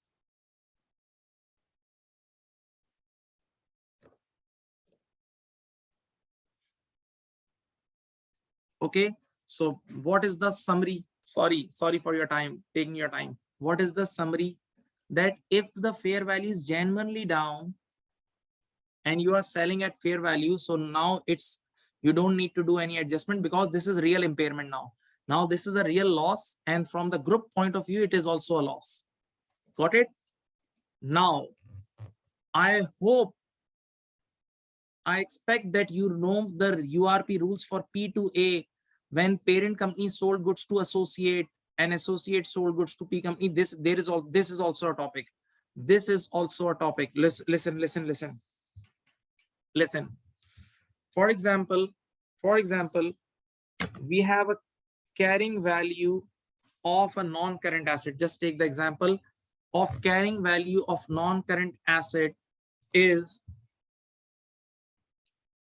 1,000. The carrying value of non-current asset is 1,000, and we sold it for 600 to our joint venture. We are parent company, and this is our JV. This is our JV, 50% holding. JV is again associate, please, simple. JV is associate. So carrying value of our land is 1,000 and we sold it for 600. We sold it for 600, right? So, but the fair value was 1,200.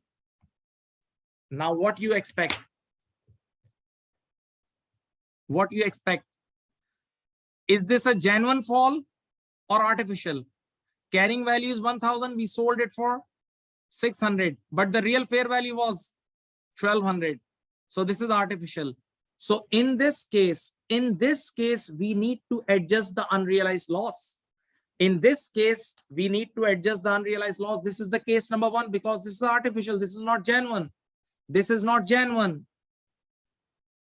You are not getting. Are you getting my point? Because I taught you from the basics of subsidiary rules. My dear, beautiful students, respectable students, this is like the case number one, when the carrying value is 1,000, but we sold it for 600, but the real fair value is 1,200. So this is artificial loss. So yes, you need to adjust here. But what if my students,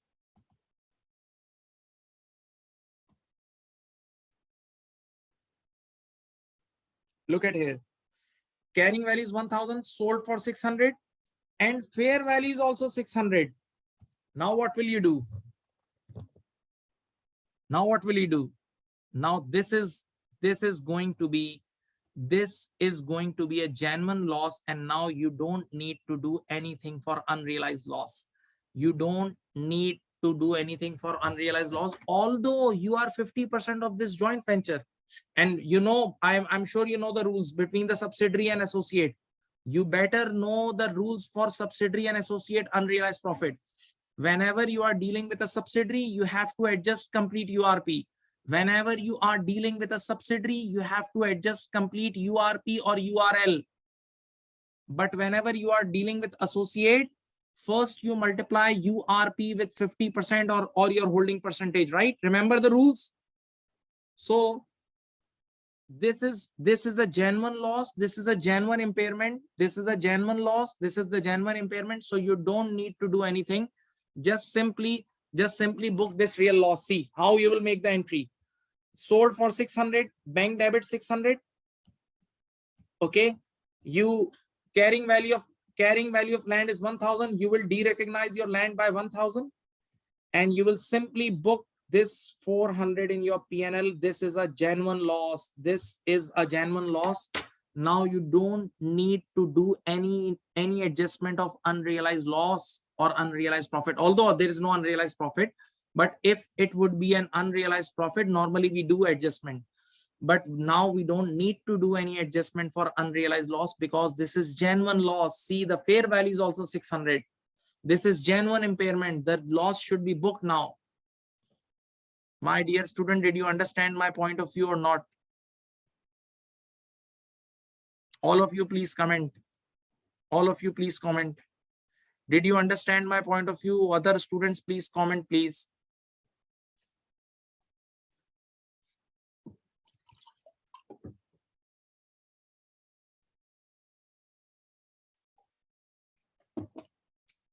And now this question is a piece of cake, the remaining part, because I've taught you. Just read it.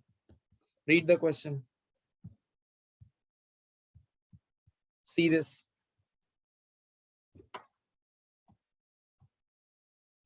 Student, read this part. Please read this part.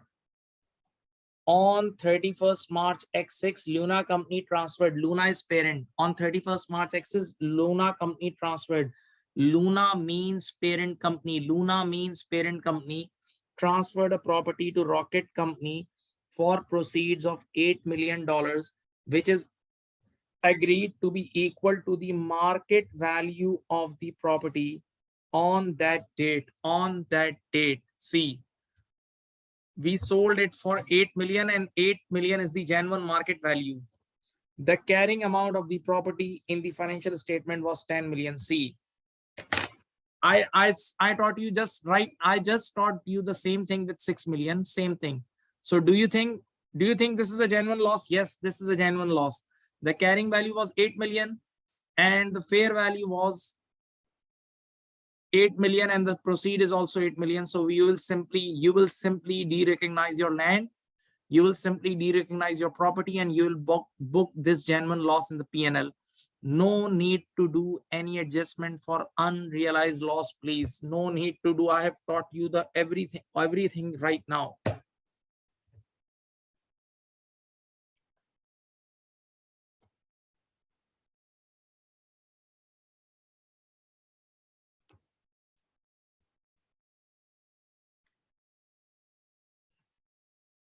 Okay, read it. And then I'm giving you a break. Just 1 minute, please. First of all, see this part. No, sorry. Yes, this part. IS 28 does not require the gain and losses arising between the parent entity and its joint venture should only be recognized to the extent of the unrelated investor's interest in the joint venture, right? If this was genuine URP, then definitely you have to adjust because the 50% part is, we are the 50% part. The half body of that joint venture is us. So definitely unrealized transactions should be adjusted up to the extent of our holding percentage. Unrealized profits and unrealized losses should be adjusted up to the extent of your holding percentage. This we have studied in associate as well. This is relevant to Luna company as they have sold the property to Rocket company, a downstream. P2A is downstream at a loss of 2 million. See, since it is agreed that the proceed of 8 million are equal to the market value, so it's a genuine loss. This provides the evidence of that the property was indeed impaired. Yes, it's a genuine loss. So now you can book it. Luna company should recognize the loss of 2 million within individual and consolidated financial statement. If you want to make the double entry will be bank debit 8, P&L debit 2, and property credit 10. You will de-recognize your property by 10. You will debit your P&L 2 and 8 debit bank. Okay. First of all, tell me, did you understand this part? All of you, please say, did you understand this part or not?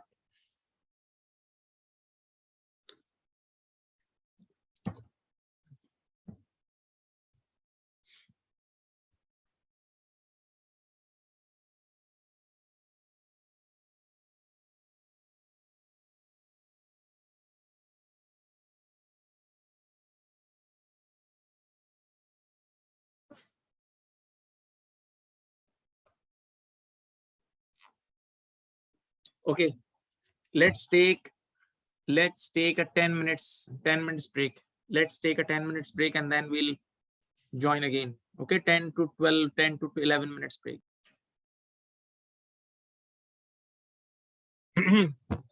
Welcome back. Now the last requirement of this question, and this part has the examiner tested this part, this same thing many times, and yes, again in this question now. And you know, this is the area in which there is a change as well in 2018. IFRS, there was a current issue related IFRS 3, and now that current issue is the past part of course. Now that current issue is the part of course. Let me give you a slight introduction of this before we move on. See this.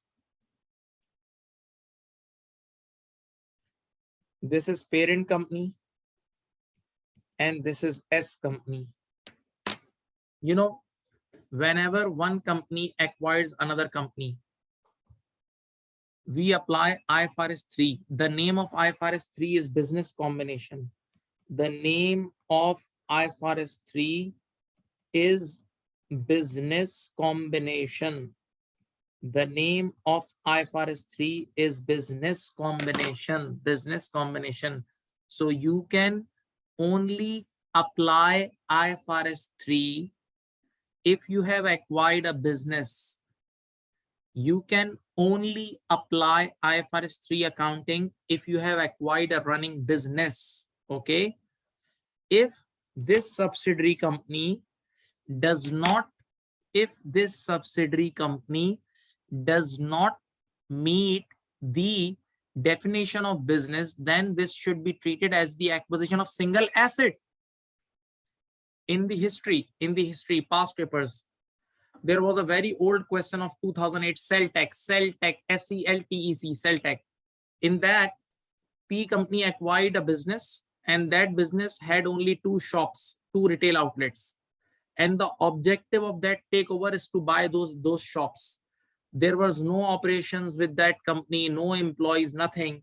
So in that question, in the end, we concluded that we haven't acquired the business. We just acquired those 2 shops. And now you can either apply IS 16 or IS 40 if you are earning rental income from those shops. So now in that question, you can't apply IFRS 3. So you can only apply IFRS 3 when you have acquired the running business. You can only apply IFRS 3 on subsidiary when you have acquired the running business. And for running business, hope you remember that nothing new I am teaching. Yes, very good. And for business, there must be 3 conditions: input, process, and output. Input, there must be some input, there should be some process, and there should be some output. Okay, so now we need to check it out, and things are very comparatively, this is easy part. Okay, let's start.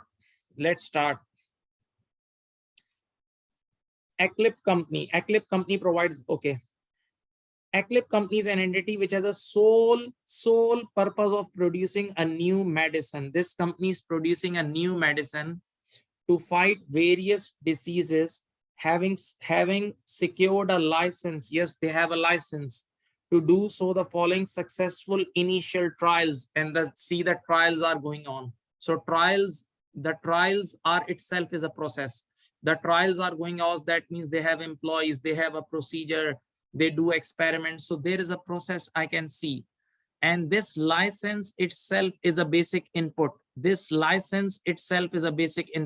active. We have to gather evidences. ACCA company's employees consist of highly skilled team of scientists. See, they have the team of scientists. There is also a small support team under contract who carry out various administrative and accounting functions. See, the functions are going on, so there is a process. Clinical tests undertaken by the team of scientists have been extremely encouraging. They are going excellent, and it is expected that the medicine will be on the market sometime within the next years. See, the medicine will be in the market. So when this medicine will go in the market, it will generate profits for the owners. So that means there is output as well. There is an output of this whole function as well. So we have, in this first paragraph, we have identified the 3 basic things. Input itself is a license itself is the input. there are initial trials, clinical trials, successful trials. They have employees, they have accounting function, administrative function. So there is a process. So there is a process, my dear students. Two things. And the third thing, third thing is output. This whole setup is going to produce a medicine which is most likely in the next year it will be in market. When it will be in market, it will generate profits, dividends, returns for the owners. Okay, so yes, the basic IFRS 3, the old basic IFRS 3, which have been continued for years and still applicable, the three conditions have been met. So looks like it's a business. Okay, now next para. On 31st March X6, Luna company acquired 100% of ACCA company. It was also decided that it would be important to retain the contracts of the team of scientists, although not the administrative employees. See, we can't lose the scientists. We can't lose the scientists, as there was considered specialized knowledge and experience within the team. The only, now they are distracting your focus. The only, see the word, the only asset recognized in the individual financial statement of ACCA company at 31st March X6 consisted of the license. See, they are saying that there is only one license. There is only one license to manufacture the medicine and related development costs. However, Luna company estimates that it was worth paying an extra 1.5 million in consideration in order to secure the skills and experience of the team of scientists. Now, in total, there are three issues we have to discuss in this. I'm telling you right now, and I'm making your mind right now. I'm making your mind right now so that you can go very smooth with this question. The first issue, which is in the first paragraph, according to our old IFRS 3, according to our old IFRS 3, you can only apply IFRS 3 if that acquisition constitutes the definition of business. And for business, you must have three things: inputs, process, and output. In the first paragraph, I have proved all these three things. So according to old IFRS 3, yes, it's a business, so IFRS 3 can be applied. Now, since last 4 years, there is a new test. There is a new change in IFRS 3, and that is called, I think, concentration test. Optional. Listen the word. There is an optional, not mandatory, optional concentration test through which you can see that this is a business or a single asset. Listen. For example, you are buying a business, so obviously you will pay a price. You are buying a business, and obviously you will pay the price for it. Let me explain you with the help of a drawing.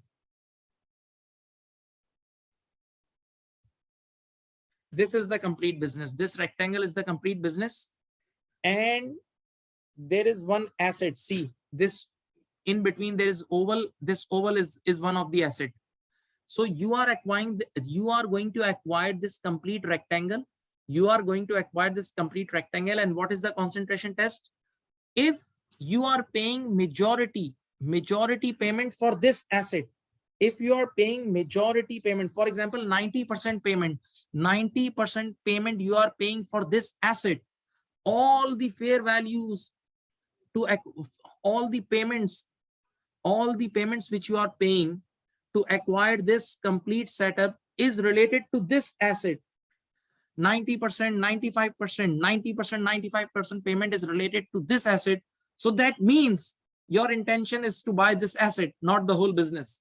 Your intention is to buy this middle oval, not the whole business. So in that case, you will apply IAS 16. You will treat it as an acquisition of asset. You will treat this setup as an acquisition of asset. Okay, you got it, the concentration test. Now let's apply the concentration test on the second paragraph. Now let's apply the concentration test on the second paragraph. In the second paragraph, apparently,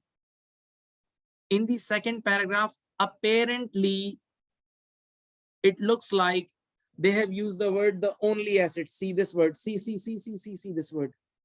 They have just to distract you, just to distract your focus, they have used the word the only asset in the financial statement is the license.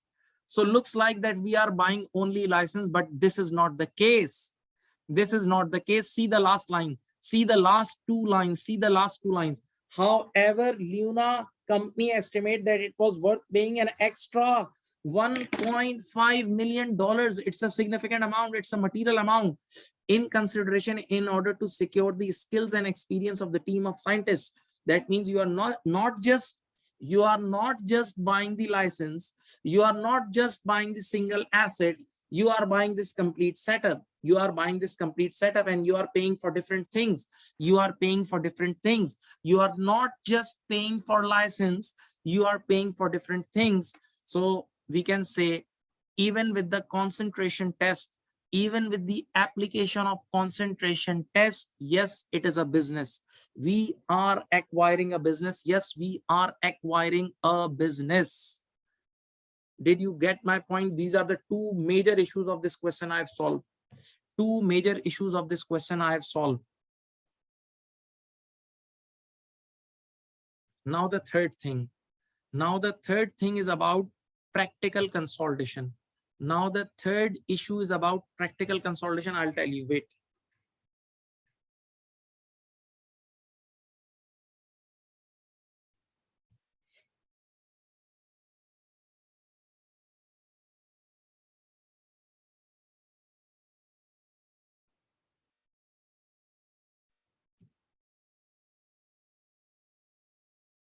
Listen, this is about fair value adjustment. Fair value adjustment. Let me teach you in this style.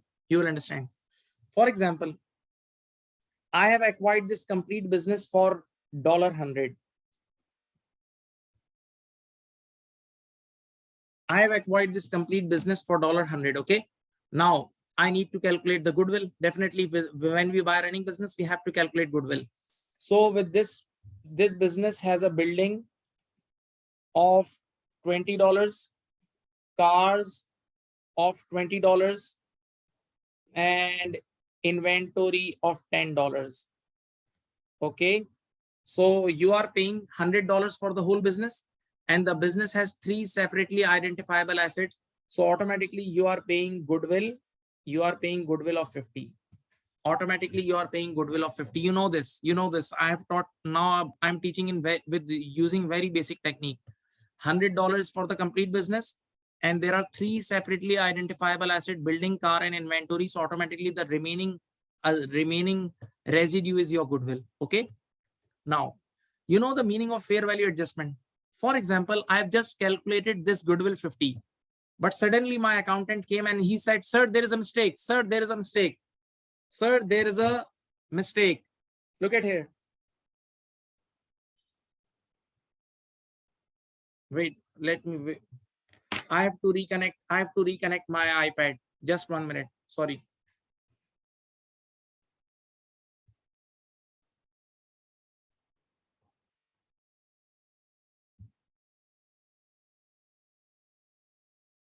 Just a minute. I have to reconnect my iPads.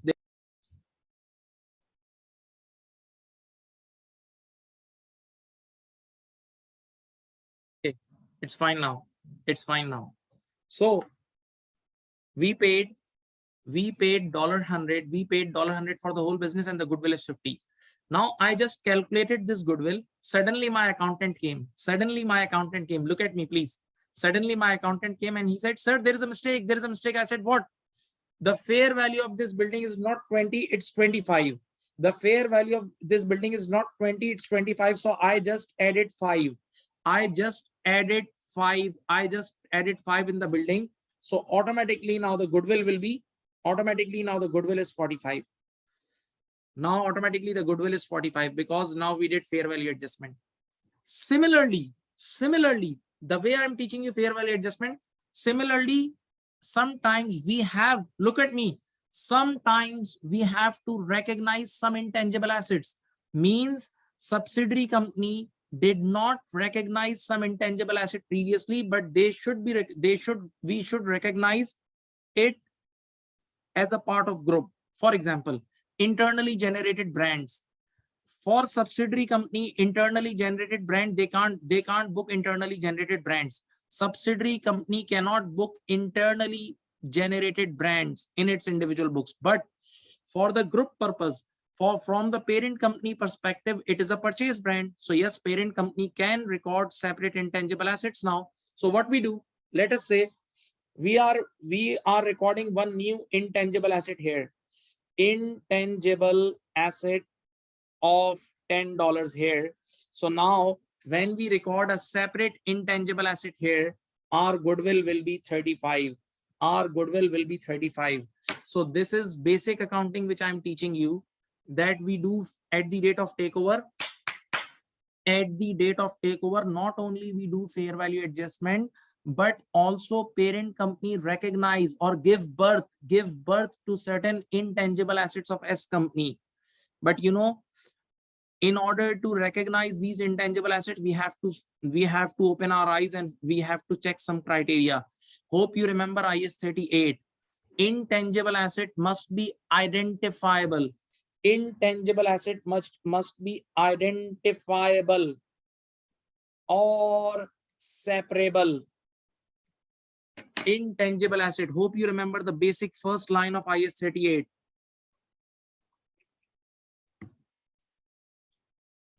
Intangible asset must be identifiable or separable. That means they can be transferred, they can be rented. Okay. So if there is an intangible asset which cannot be transferable, if there is an intangible asset like there are knowledge or something, employees which are not in our control.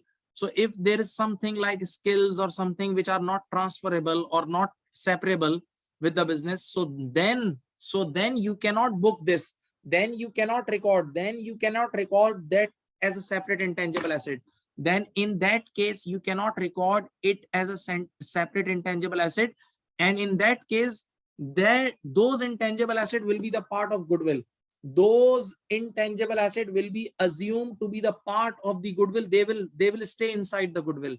They will stay inside the goodwill. I hope you remember this. I hope you got my point. What I'm telling you, the third issue. Did you understand this third issue of intangible asset? That whether you can recognize the intangible asset or not.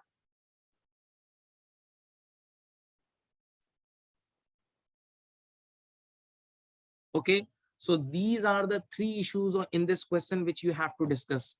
These are the three issues in this question which you have to discuss. The first issue is about input, processes, and output. I've told you. The second issue is about the concentration test, which I've already told you. And the third issue is about the recognition of some separate intangible asset.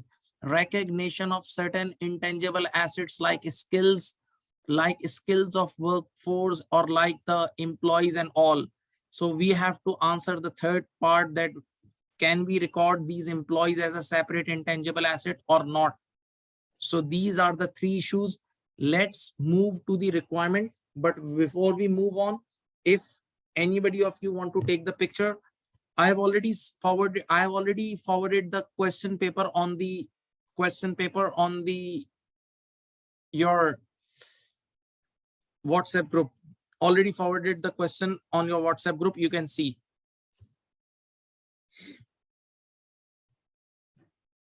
Now let's see the requirement. First thing, discuss whether the acquisition of ACCA company should be treated as a business combination in accordance with IFRS 3 business combination, right? So in this 1.5 line, both things are included. In this 1.5 line, old IFRS 3 as well as the concentration test is included. Now, your answer should consider, see one more thing, your answer should consider whether the skills and experience of the team of scientists can be recognized as a separate identifiable asset or not. Skills and experience of team of scientists. The basic answer for last thing is no, because These skills, these employees are not separable. These are not separable. They are not transferable. Even in some cases, look at here. Your employees are not in your control. Your employees can go anytime. Your employees can resign anytime. So that's why we don't book the employees as an intangible asset. Yes, sometimes, wait, sometimes we have some special contracts with the employees like football players, and we have enforceable contract that they can't go. Then that's the separate case.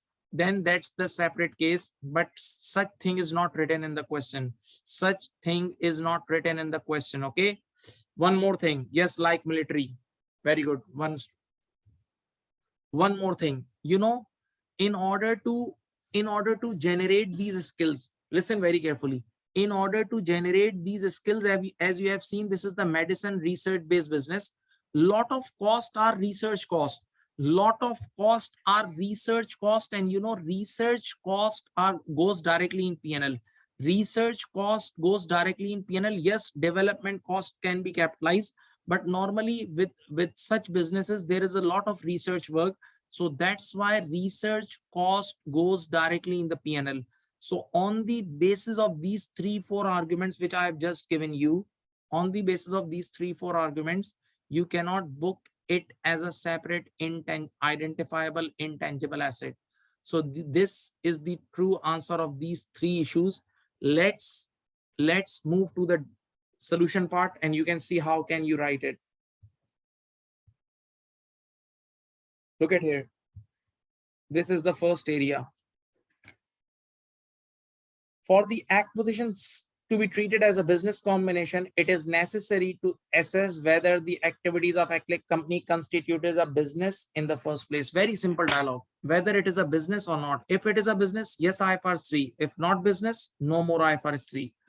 This means that activities must have been capable of being conducted and managed in a way for the purpose of providing a return to investors or other owners and members. This is the basic definition of business. You have seen in other past papers as well as in your exam kit. Now, this is the application. The components of a business will consist of input and processes which have been ability to create outputs. Inputs are economic, they are defining inputs, okay? Process will involve strategic management, operational, capable of being to create. What are the process in this case? In this case, inputs in this question was license. What was the process in this case? Tell me. What was the process? Clinical trials was the process, okay? And in Eclipse case, inputs are in place having secured license, C, license to manufacture. Operational and management processes would be associated with the performance and supervision of the clinical trials. This is the process. And the output was the product itself, which is going to be in the market next year. The output will be the product itself, which is going to be in the market next year. Now, here I have written the concentration test in my own words. See, Luna company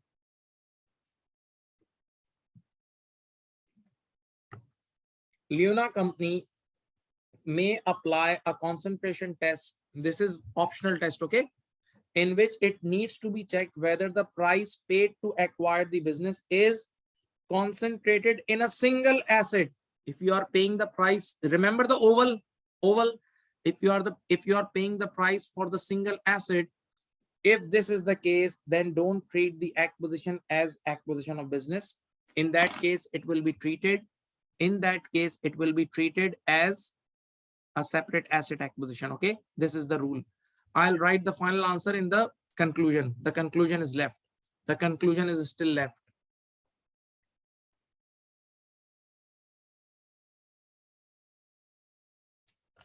Okay. Now, this is related to IS 38.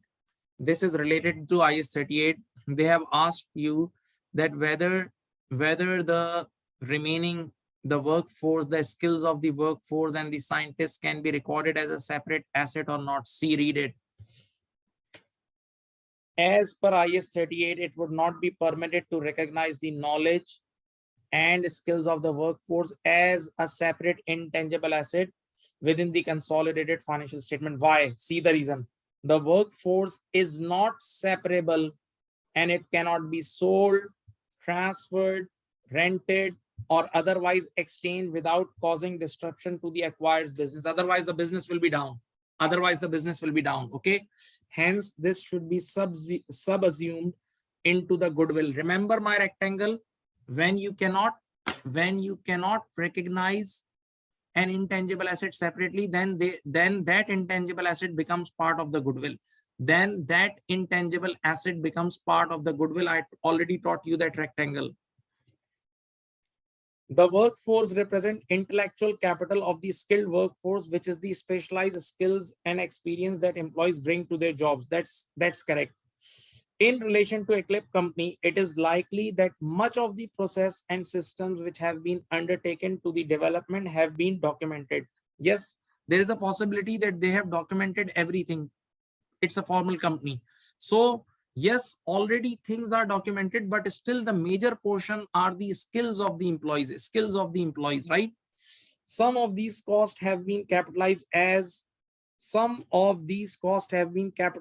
development costs when much of the knowledge was obtained during the research phase. See, I've already told you that research cost cannot be capitalized, and in such businesses, the way they have presented us, major cost looks like research cost. That's why it cannot be capitalized.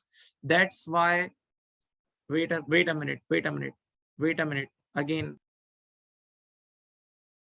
So see, since this is the conclusion, and this conclusion is based on the basis of that test, concentration test. See, since Luna company acquires not just the manufacturing rights, not just the license, but the assembled workforce. Remember the $1.5 million. Remember, we paid $1.5 million for the workforce. It is unlikely that the concentration test would be met. The acquisition should be treated as a business combination. So that means we just not acquired a single asset. We acquired the complete business. Okay, right? So now, dear student, this was the discussion on question number 1. It's okay. Actually, I teach for teaching purpose. That's why it takes a lot of time. But in the exam, when you practice, in your studies, when you practice, you can go fast. One thing I would like to say very openly: since last 2 years, I have seen many students. After the exam, they give feedback that we knew the paper, we knew the 100 marks, but we couldn't complete more than 80 marks.